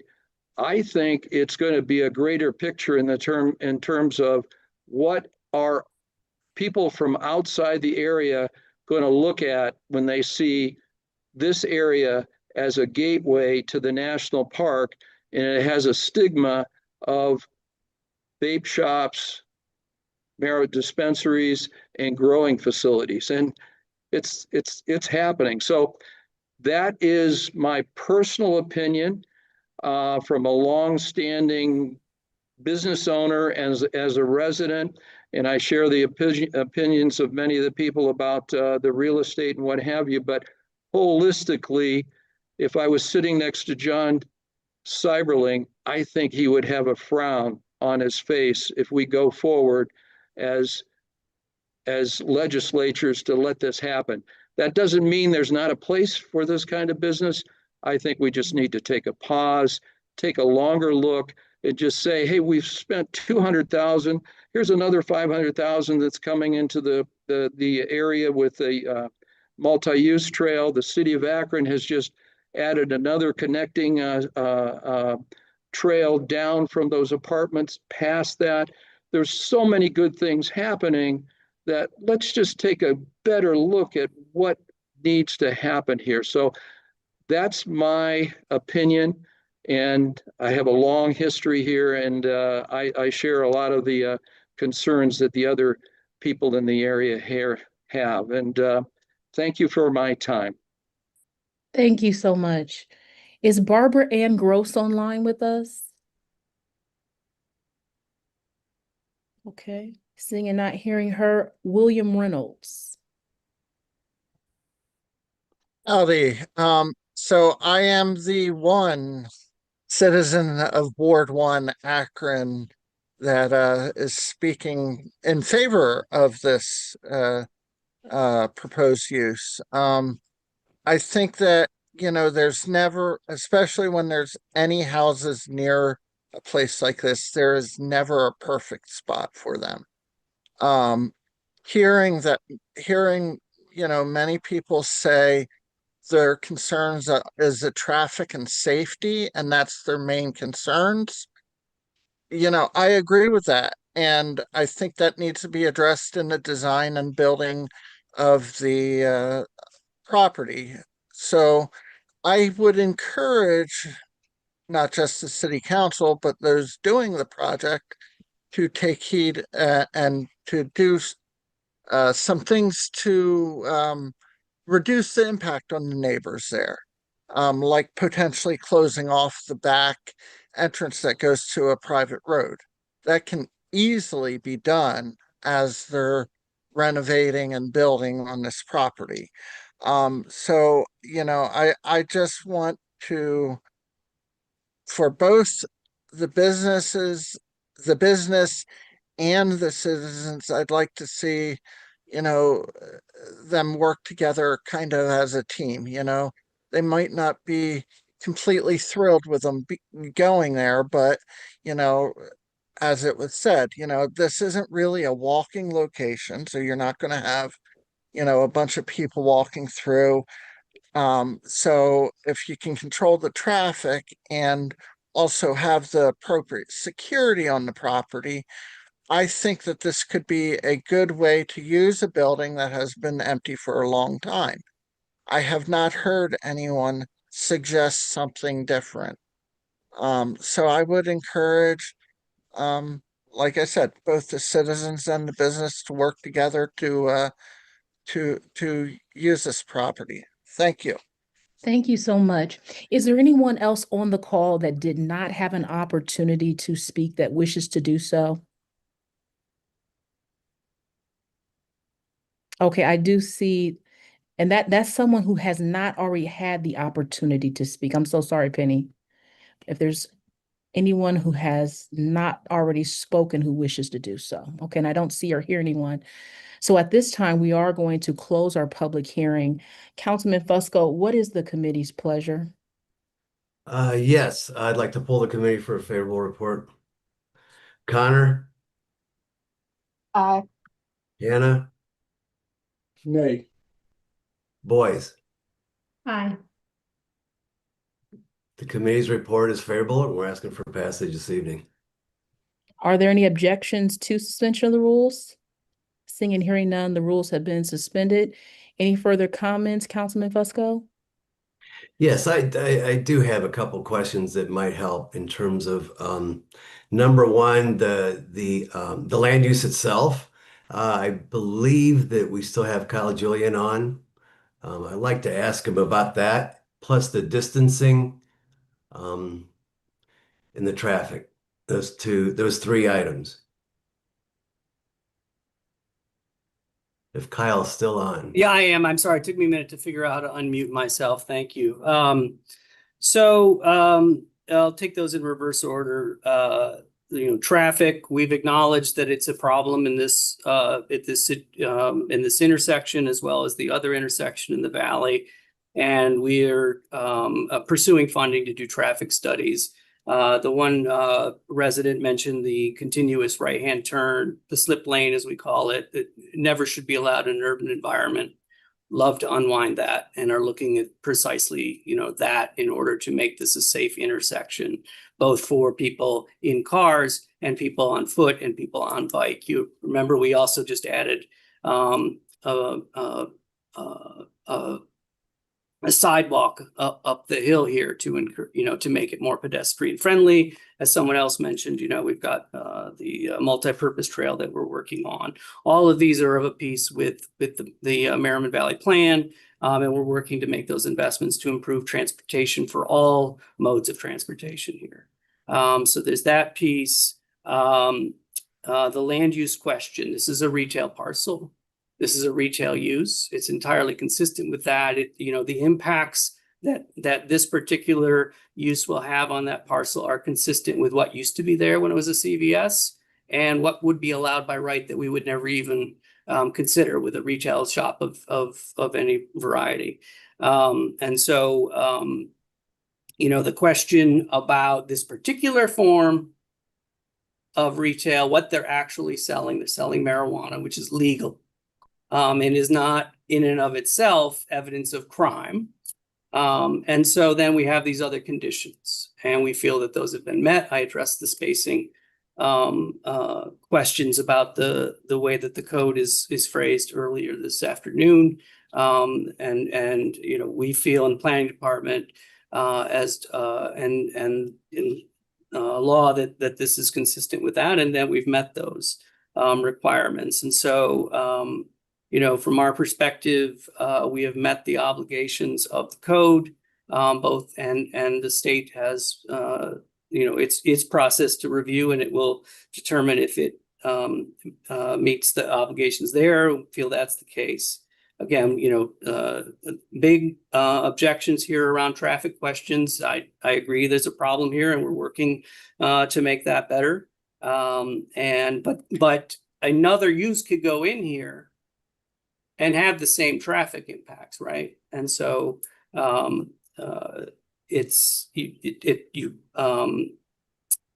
we cannot really object to a retail use based on traffic and then turn around and have a retail use go in there with the same traffic impacts.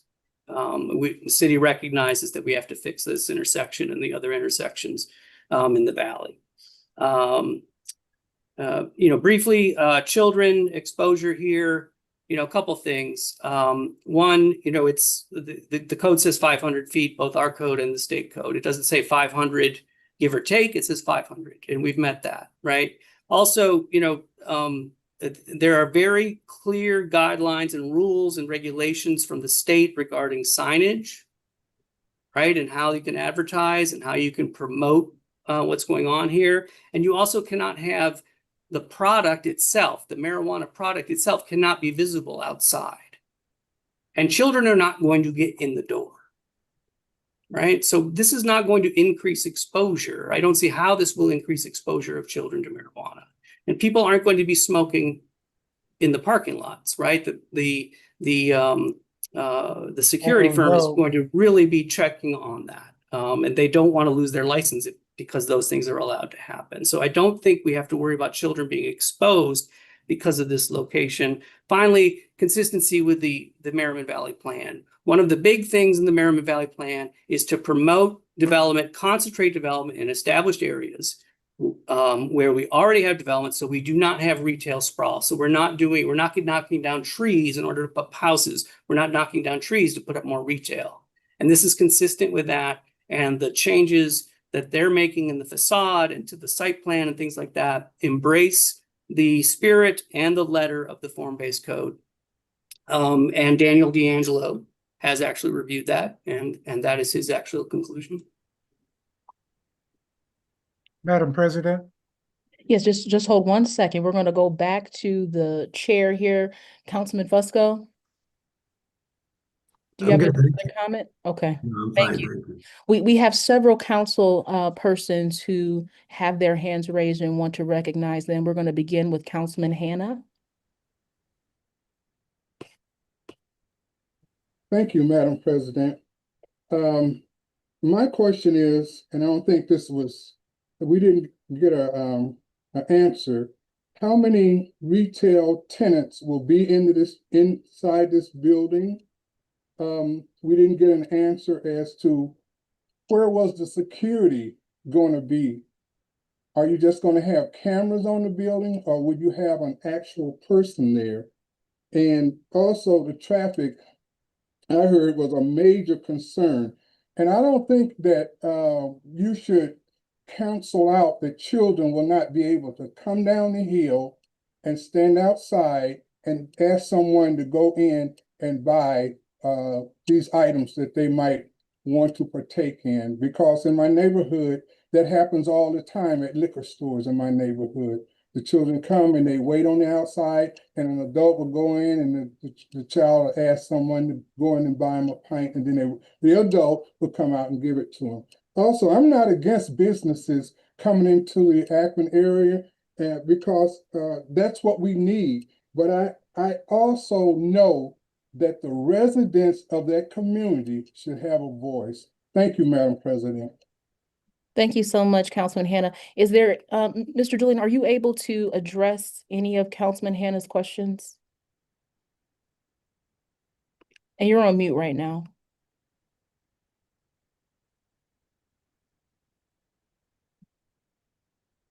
Sorry, apologize for that. Yes.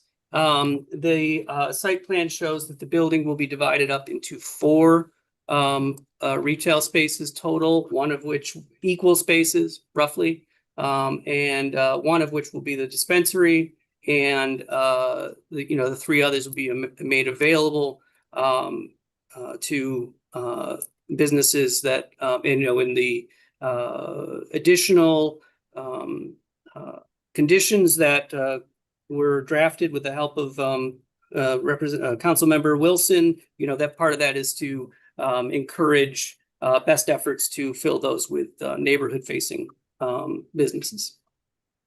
Thank you so much. Councilperson Wilson? Thank you. I just wanted to maybe make a quick couple of statements and then ask a question, if that's all right. So obviously this is in Ward 1. We've had lots of conversations. I've read every single public comment that has been sent to me. So just for the record, I do want to point out, I think some folks haven't seen the 4 new conditions under the new piece of legislation that's been in substitute today. So I know we briefly went over that, but that adds extra greenery so that visibility is lower between the residences and the actual building. It encourages, like Mr. Julian was saying, filling the store vacancies with neighborhood-centered businesses and avoiding certain other businesses, encouraging the petitioner to sit down with neighbors and property owners to discuss possible upgrades to the 1997 easement between the property owners, which might restrict the ability to condition a fence between certain areas in the private road. And also it adds additional signage to discourage use of the private road. So I just wanted to point those out. I know and appreciate, each of the conversations that I've been having with folks. I also want to ask, is it possible to get the easement into the docket of this legislation? I'd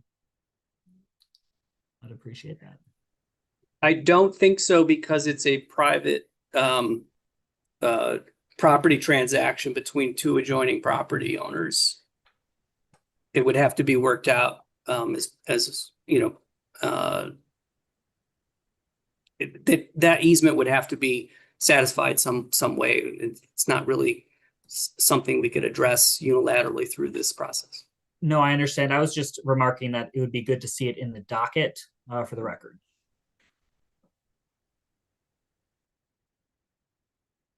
Okay. Any further comments? Councilperson Wilson? Any further comments? No? Okay. Councilwoman Amobian. Thank you, Madam President. Earlier today, I indicated I am not opposed to cannabis. That's not my issue. I'm opposed to this location. It is not appropriate for a number of reasons, all of which have been stated. The traffic is horrendous, and I'm not really sure what Mr. Julian is proposing, because if you take away that lane that is a continuous right turn, you're only going to add more congestion unless you're going to remove that little section that's in there. You know, I travel this area a lot for a number of reasons. You know, the citizens who live close to that section, who live in those condos, I know exactly where those condos are. I used to have a friend who lived there. So I know it's very, very close to there. You're talking about children up the hill, not very far from that location.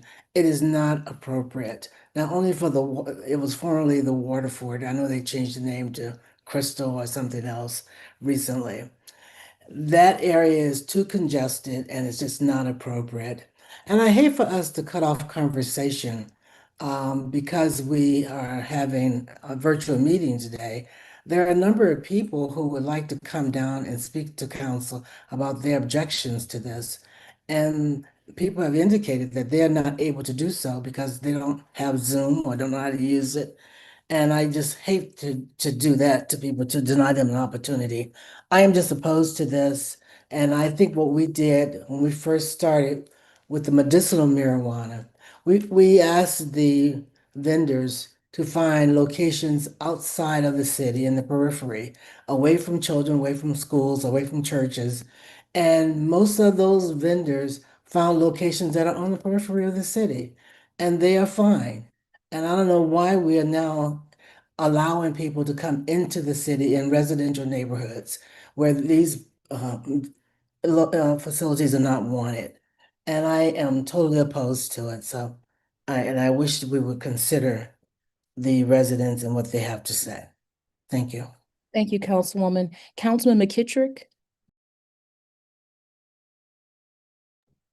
Thank you, Council President. The only thing I'd like to say is I think we've heard this expressed quite a bit.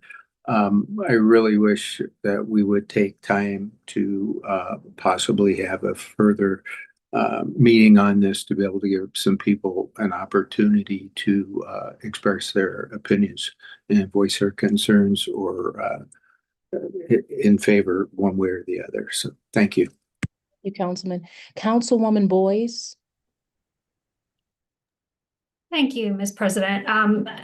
One thing that I haven't heard addressed, and I know this has come up several times, and security was brought up. It's illegal for anyone to smoke or ingest the marijuana on site. We know that, and then obviously these petitioners don't want that to happen. However, the security cameras or security person. We haven't heard specifically what is in place to prevent that. And I think a lot of the residents, that have spoken really want to hear that specifically. So is someone able to share that?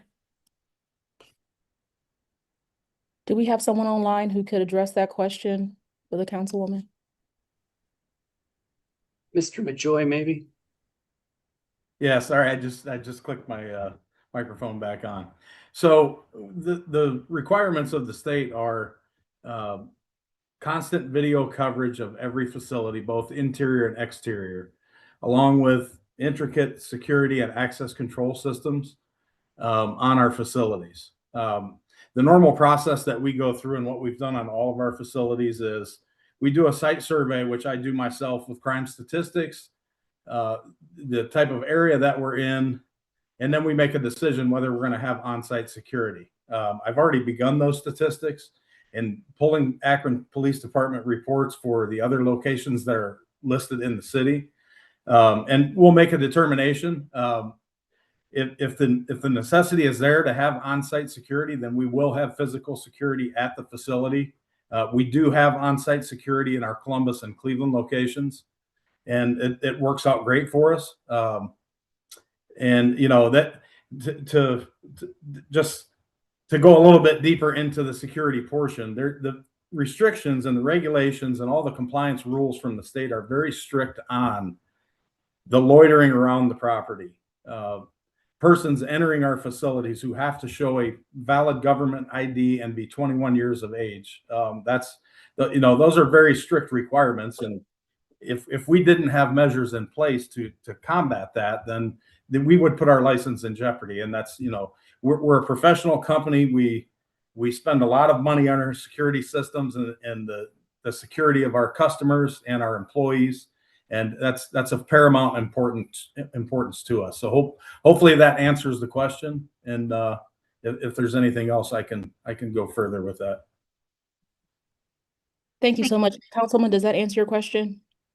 Just, yes, somewhat. I guess the answer is we don't know, but it's possible there could be on-site security there. And, I think that's why that appears very different from the smoke and vape situation we have down there. And I agree. Lisa mentioned, we have too many of them. And frankly, they are not governed in a way that, make sure those things are not happening. It really does bring a neighborhood down. But, from what I've seen from these facilities, they take that standard way up. So appreciate the feedback. Thank you.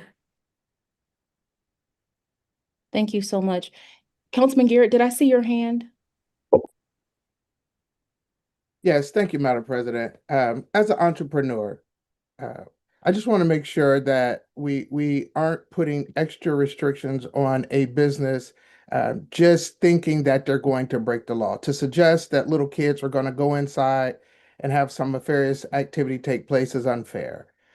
Any other area, if it was a Chipotle, or let's just say, for instance, I was against fast food and there was going to be a restaurant with fried food, I would be against it and yelling and screaming. And or a mega church going in there, for a big church, and now they have a lot of folks coming to support that church. I don't think we should pick on this company based on the products that they're having. I think it can be done in a professional way, professional standards put in place. We have a council has already put rules in place.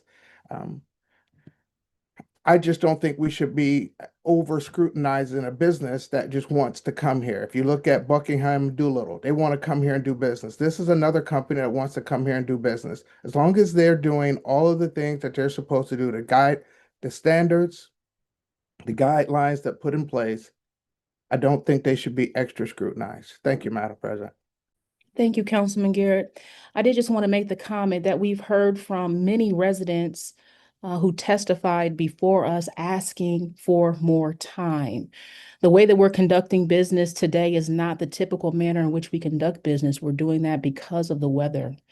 And we know that conducting meetings virtually does limit access and the ability for residents to testify before council in person. And so I am asking the Ward 1 council person, Fran Wilson, if he is open to time, because I think there is a space and opportunity where we could create some time. I don't know how much time. I don't think there's a lot of time, on the clock, but some time in a space for those who would like to be able to speak and testify before this body. I think we could definitely accommodate that. Madam President, could you share a little bit more about what that would look like? I know, I think the main barrier is in person versus virtual. So, I mean, it would be simply this body being able to hold a special meeting. We could do that later this week, advertise that, and give residents an opportunity who cannot speak virtually an opportunity to speak in person.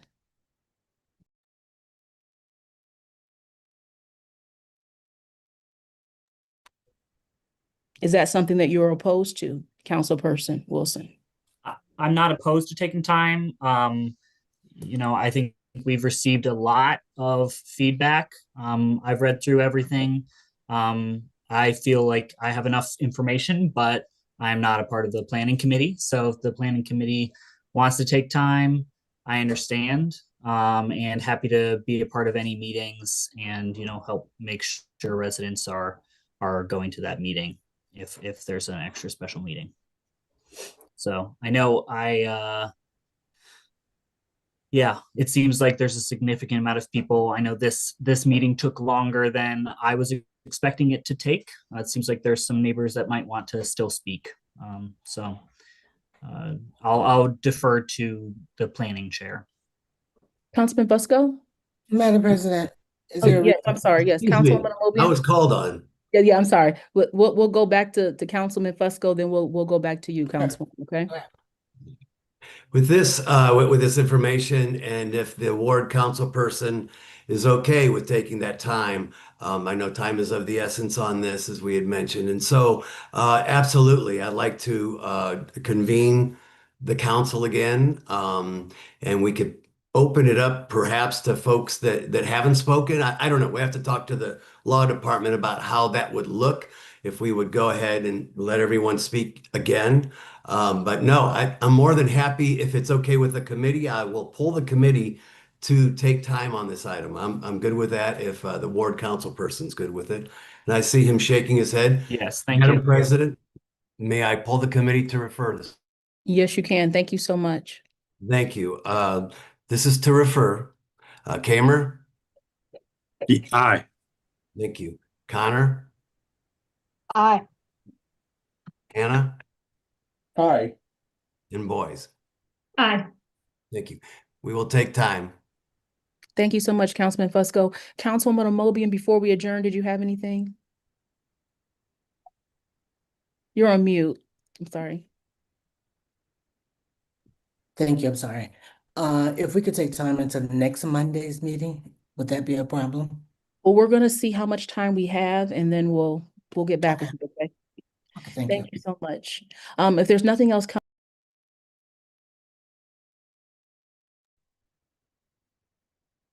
Madam President, I'm very sorry. I tried to mute all and muted you instead. it's Sorry. okay. At this time, our meeting is adjourned. Thank you so much.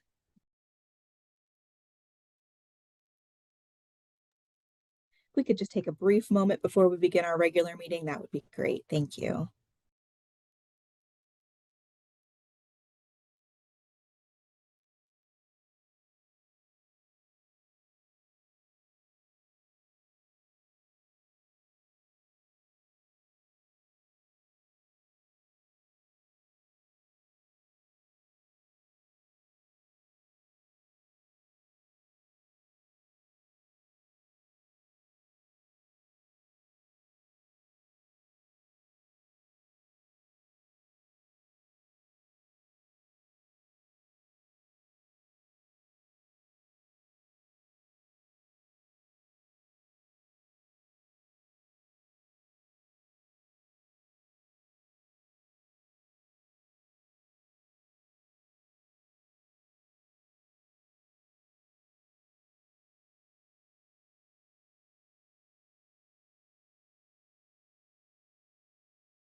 Sarah, I'm ready when you are ready.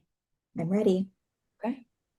We do have a few council members that have not joined video yet, if we want to give them just a second.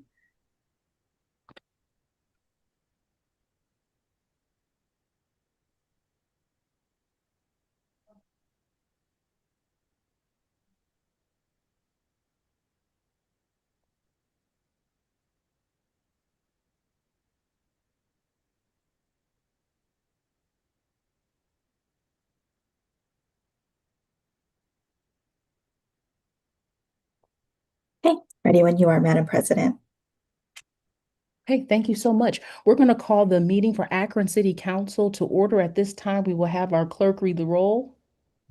Bolden, Aye. Boyce, Aye. Connor, Aye. Davis, Aye. Fusco, Aye. Garrett, Present. Hannah, Aye. Hamer, Aye. Lombardo, Aye. McKittrick, Aye. Amobian, Aye. Somerville, Aye. and Wilson. Aye. No, we're not all set. Sorry. Santina? All members are present. No. No. We haven't gotten to the public comment period, Santina, if you're trying to participate in that process, okay? We're not there yet. So just hold on with us. Okay, thank you so much. You hear me then? We can hear you. We're going to unmute you when we get to the Well, public I was comment at the building forum. myself. I wanted to come in person. That's what I asked for. Standing here at the police station, couldn't get in the doors because they were locked. Our Okay. office did call you and send you an email to No, let your you. office did not call me. You sent me a Zoom link over the, I have the emails over the interstate or over the intercom or whatever you guys want to call it. As in, like, I'm standing here at the police station. They told me it should be unlocked. There's nothing here wrong here.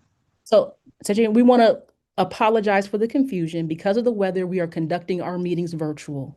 You are listed to participate during public comment period. When we get to that forum, I will call your name and you can participate, okay? At this time, we're going to open up our meeting with the Pledge of Allegiance. And Under just the want to ask ORC if, 1, will 2. you please remove her from the live at this point? Thank you. At this time, we're going to open up with the pledge and going to ask if Councilman Bolden will do that for us. Thank you. Pledge allegiance to the flag of the United States of America and to the republic for which it stands, one nation, under God, indivisible, with liberty and justice for all. Thank you. The minutes from our previously held meeting have been provided. Do we have any additions or corrections? Motion to approve. Second. Second. Second. All in favor signify by saying aye. Aye. Aye. Aye. Roll call. Bolden, Aye. Boyce, Aye.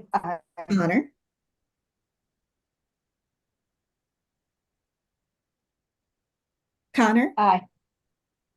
Davis, Aye. Fusco, Aye. Garrett, Aye.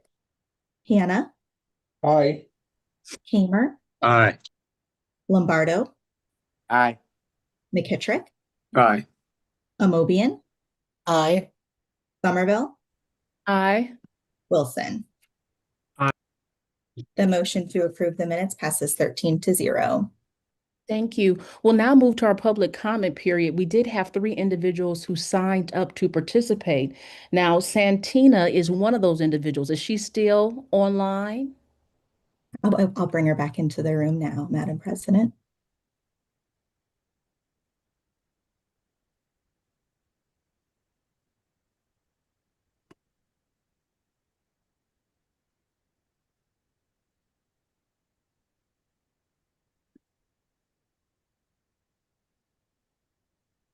Santina, can you hear us?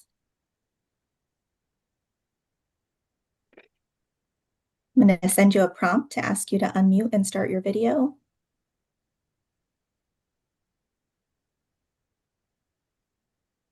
Santina, if you can hear us, we've now come to the portion of our meeting that we refer to as our public comment period. This is your opportunity to participate, and we want to give you that opportunity if you can hear us. Oh, I can definitely hear you. Okay, so you can begin. You will have 3 minutes to speak to this body, okay? Wait, I'm not ready for my 3 minutes. I'm sorry. I'm sorry. You put me on hold. Just a second.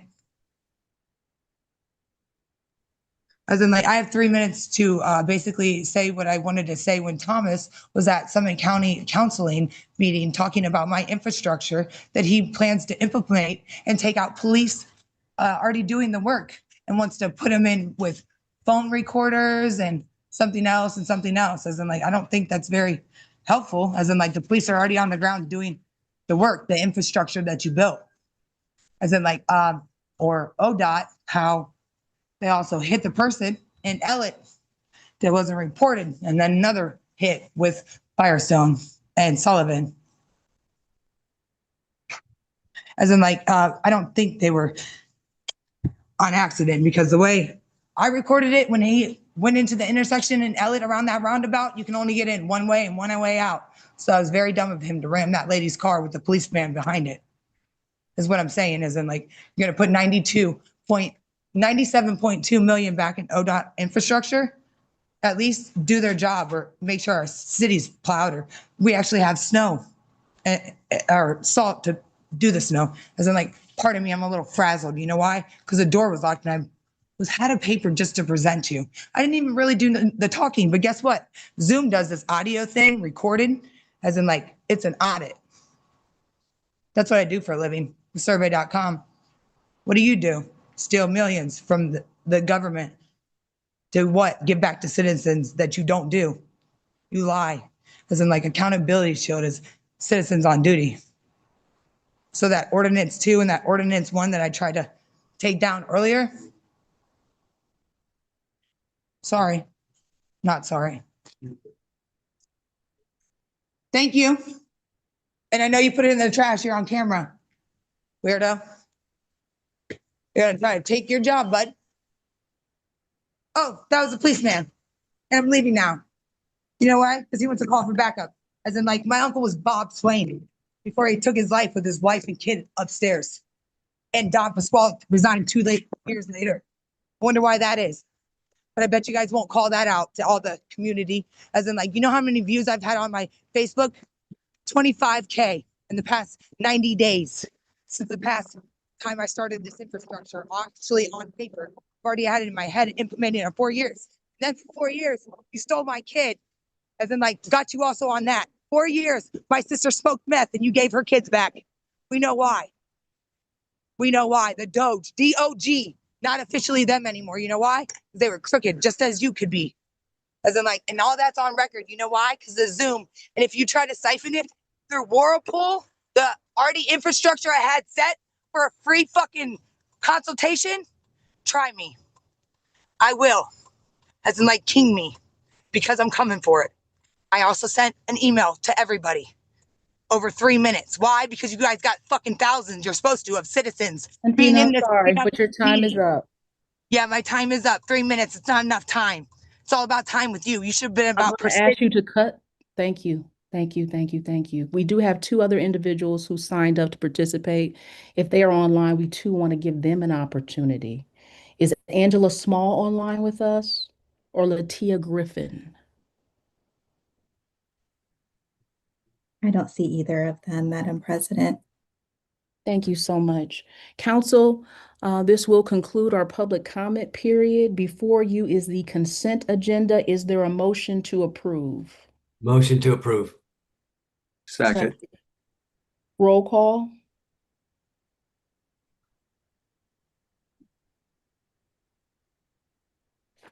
Sorry, I was muted. Bolden, Aye. Boys, Aye. Connor, Aye. Davis, Aye. Go, Aye. Garrett, Aye.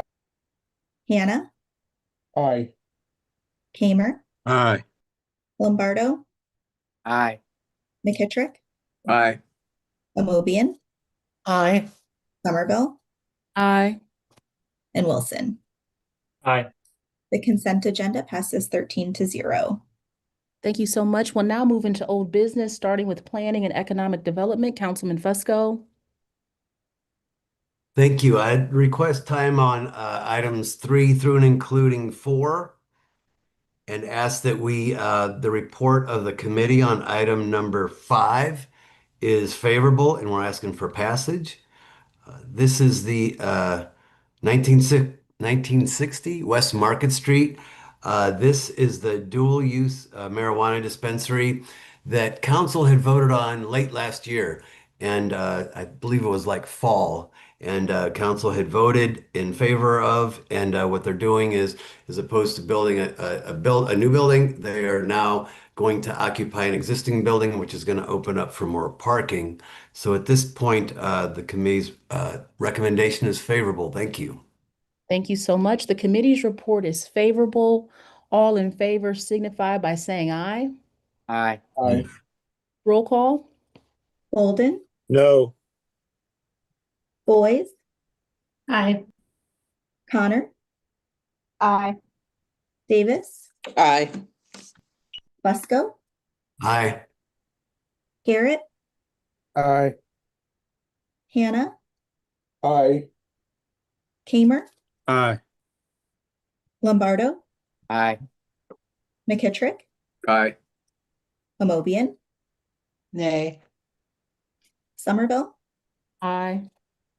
and Wilson. Aye. This ordinance passes 11-2. Thank you. Councilman Fusco, what is your pleasure on the rest of the agenda? I would like to request to file item number 6, and the report of the committee on item number 7 is suspension of the rules with a favorable report.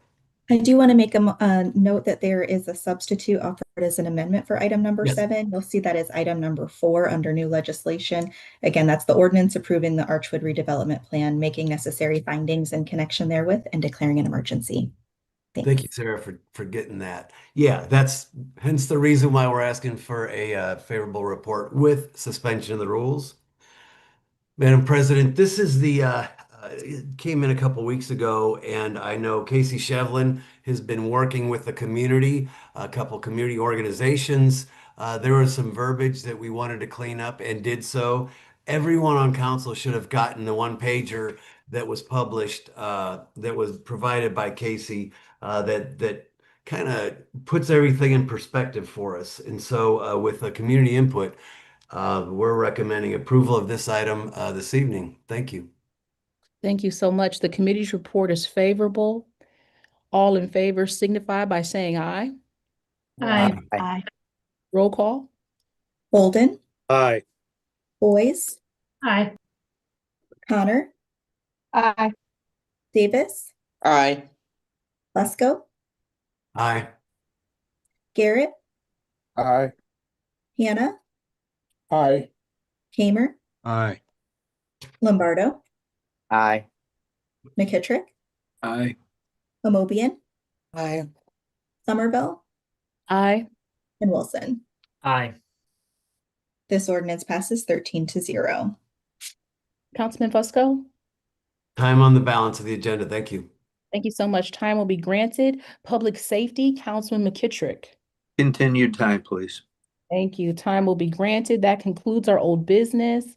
We'll now move into new legislation, starting with Budget and Finance. Councilman Lombardo. We'll have our clerk read that in. Item number 1, offered by Lombardo, ordinance authorizing the mayor or his designee to enter into a contractor contracts without the formality of advertising for bids with Minutemen HR Management Services, LLC, for the provision of workers' compensation third-party administrator services and declaring an emergency. Councilman Lombardo. Consent agenda, please. Thank you. This item will be placed on the consent agenda. Item number 2, offered by Lombardo, ordinance amending and supplementing ordinance number 415, 2025 to add certain suppliers or vendors to the city's annual no bid ordinance passed on December 15th, 2025 and declaring an emergency. Councilman Lombardo. Consent, please. This item will be placed on the consent agenda. Item number 3, offered by Lombardo, ordinance authorizing the mayor or his designee to enter into an agreement or agreements with Ask Reply Incorporated, doing business as B2G Now, for the provision of software services to monitor contractor and subcontractor requirements to the city of Akron and declaring an emergency. Councilman Lombardo. Again, consent agenda, please. Thank you. This item will also be placed on the consent agenda. Items 3A and 4 were substitutes offered as amendments, so they've already been read in and addressed. Item number 5, offered by Fusco, ordinance authorizing the Director of the Department of Planning and Urban Development or his designee to enter into a contract or contracts with Crosby Homes Incorporated for the provision of public utility infrastructure connections in order to carry out the intent and purpose of programs under the consolidated plan for the year 2025, authorizing payment therefore and declaring an emergency. Councilman Fusco, Consent agenda. this item will be placed on the consent agenda. Item number 6, offered by Bolden, ordinance authorizing the Director of the Department of Planning and Urban Development or his designee to enter into a contract or contracts with 441 Zahn LLC for the acquisition and redevelopment of a multifamily apartment building on Zahn Drive to carry out the intent and purpose of programs under the consolidated plan for the year 2025, authorizing payment therefore and declaring an emergency. Councilman Fusco, Refer. this item will be referred. Item number 7, offered by Mayor Malik, President Somerville, Vice President Fusco, and President Pro Tem McKittrick. Resolution congratulating Michael Antonucci on the occasion of his retirement and thanking him for his service to the city of Akron and declaring an emergency.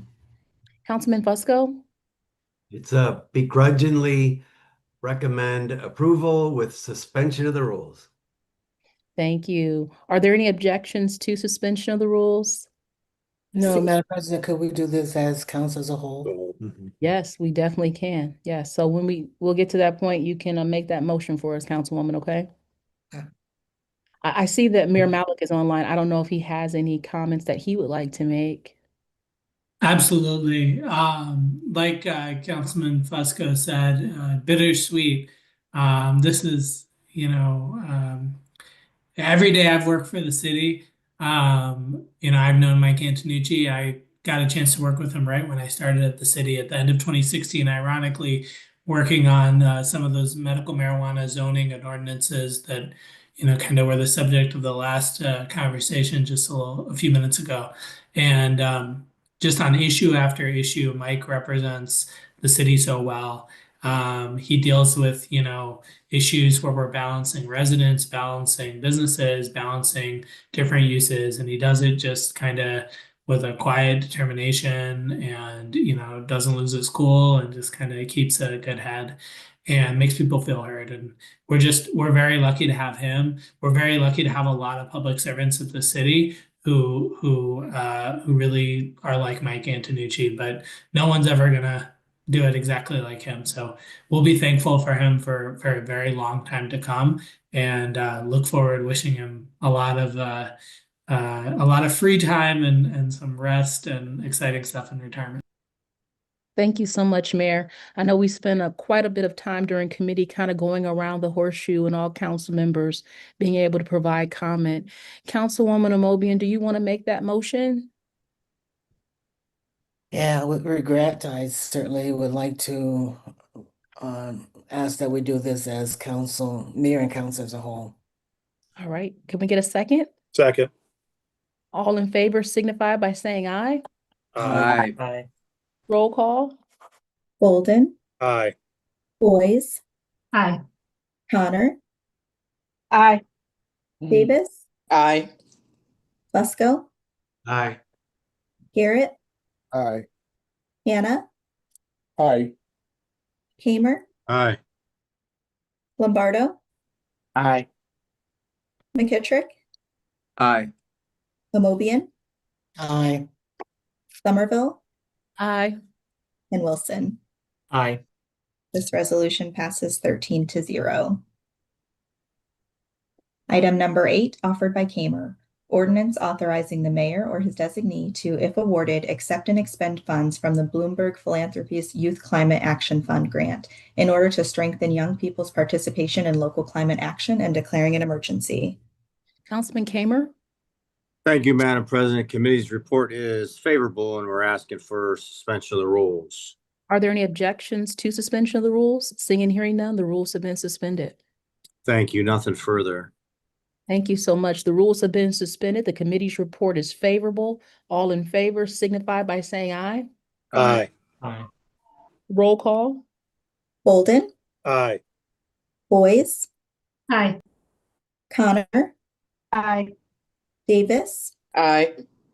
Busco, Aye. Garrett, Aye. Hannah, Aye. Kamer, Aye. Lombardo, Aye. McKittrick, Aye. Amobian, Aye. Somerville, Aye. and Wilson. Aye. This ordinance passes 13-0. Item number 9, offered by Kamer. Ordinance authorizing the Director of Public Service or his designee to enter into a contract or contracts after publicly advertising for bids to install 1,200 feet of water main to connect two non-circulating areas as part of the South Hawkins Avenue Water Main Extension Project and declaring an emergency. Councilman Kamer, Consent agenda. this item would be placed on the consent agenda. Item number 10, offered by Kamer. Ordinance authorizing the Director of Public Service or his designee to enter into a contract or contracts without the formality of publicly advertising for bids with the Ohio and Erie Canalway Coalition for maintenance services at Lock 3 for the 2026 season and declaring an emergency. Councilman Kamer, Consent agenda. this item will be placed on the consent agenda. Item number 11, offered by Kamer. Ordinance authorizing the Director of Public Service or his designee to enter into an agreement or agreements with the Ohio Department of Transportation, ODOT, for the construction of road improvements along Vernon Odom Boulevard and declaring an emergency. Councilman Kamer, Thank you, Madam President. Committee's report is favorable, and we're asking for suspension of the rules. are there any objections to suspension of the rules? Seeing and hearing none, the rules have been suspended. Thank you, Madam President. This legislation is required by ODOT, and this will allow us to sign the fiscal officer certificate. This includes ADA curb ramps, resurfacing of 3 miles of road, and incorporates other townships. So with that, we're asking for passage. Thank you so much. The rules have been suspended and the committee's report is favorable. All in favor signify by saying aye. Aye. Aye. Roll call. Bolden, Aye. Boys, Aye. Connor, Aye. Davis, Aye.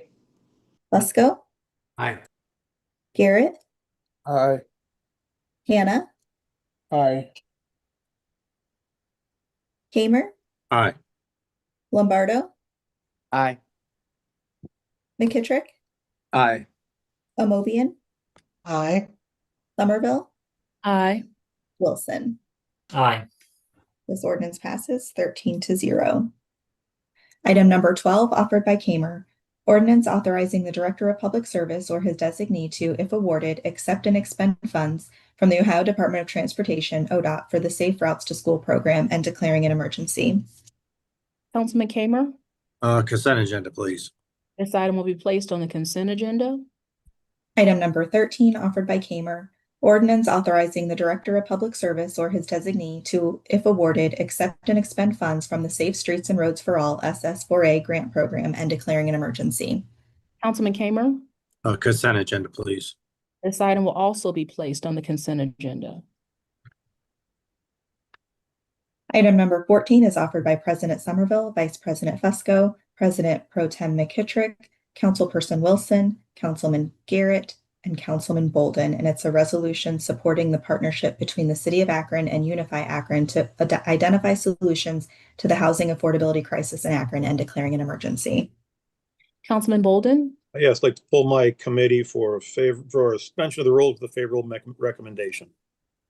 thank you so much. Are there any objections to suspension of the rules? Seeing and hearing none, the rules have been suspended.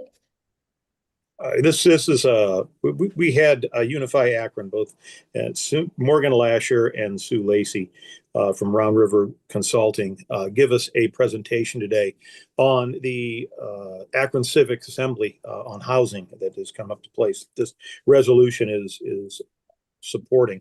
This is going to be a great project where we are bringing in residents to actually look at how we can find ways to find affordable housing. And it's not just a town hall. This is where we are bringing residents in through a lottery. So we get a good cross section of people. So we can work on solutions to our housing issues. Program will run somewhere between March and May. They will meet weekly to discuss this and hopefully come up with some recommendations for us to look at when they're finished. And we Thank ask you. for this approval. Madam Chair. Yes, please, Councilwoman Mobley, will you make that motion for us? Yeah, I would like to recommend that we do this as mayor and council as a whole, if the chair doesn't Yes, mind. that's what we're asking for. So thank you for making the motion. Is there a second? A second. All in favor signify by saying aye. Aye. Aye. Roll call. Bolden, Aye. Boys, Aye. Connor, Aye. Davis, Aye. Fusco, Aye. Garrett, Aye. Hannah, Aye. Kamer, Aye. Lombardo, Aye. McKittrick, Aye. Amobian, Aye. Somerville, Aye. and Wilson. Aye.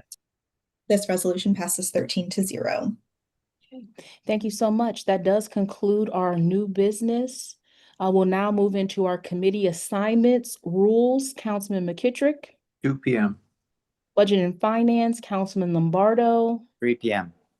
Planning Economic Development, Councilman Fusco, 1.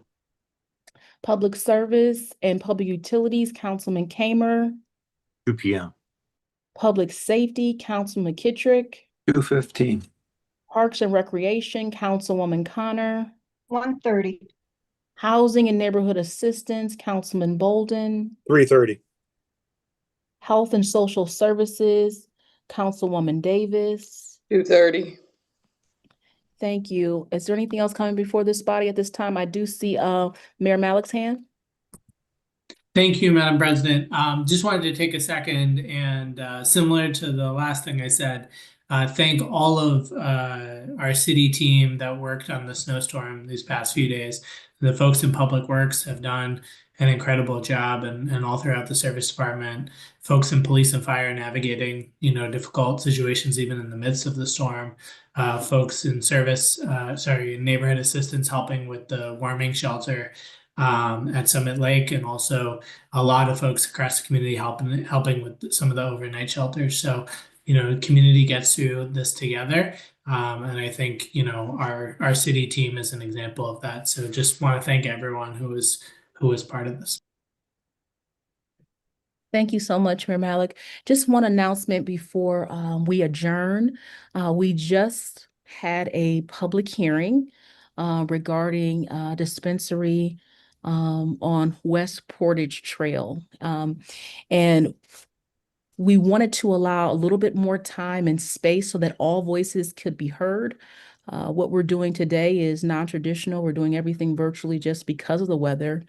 It looks as if we don't have a whole lot of time, but we would like to call a special meeting this Thursday at 3 o'clock in chambers to give an opportunity for residents who have not had an opportunity to testify before council, to give them an opportunity to come in person to do so. Okay. And I do see Councilperson Wilson's hand. All right. Thank you. Yes, I'll be there. I look forward to getting the word out for residents. Thank you everyone for taking time and asking questions. My phone is open if anybody wants to discuss the issue.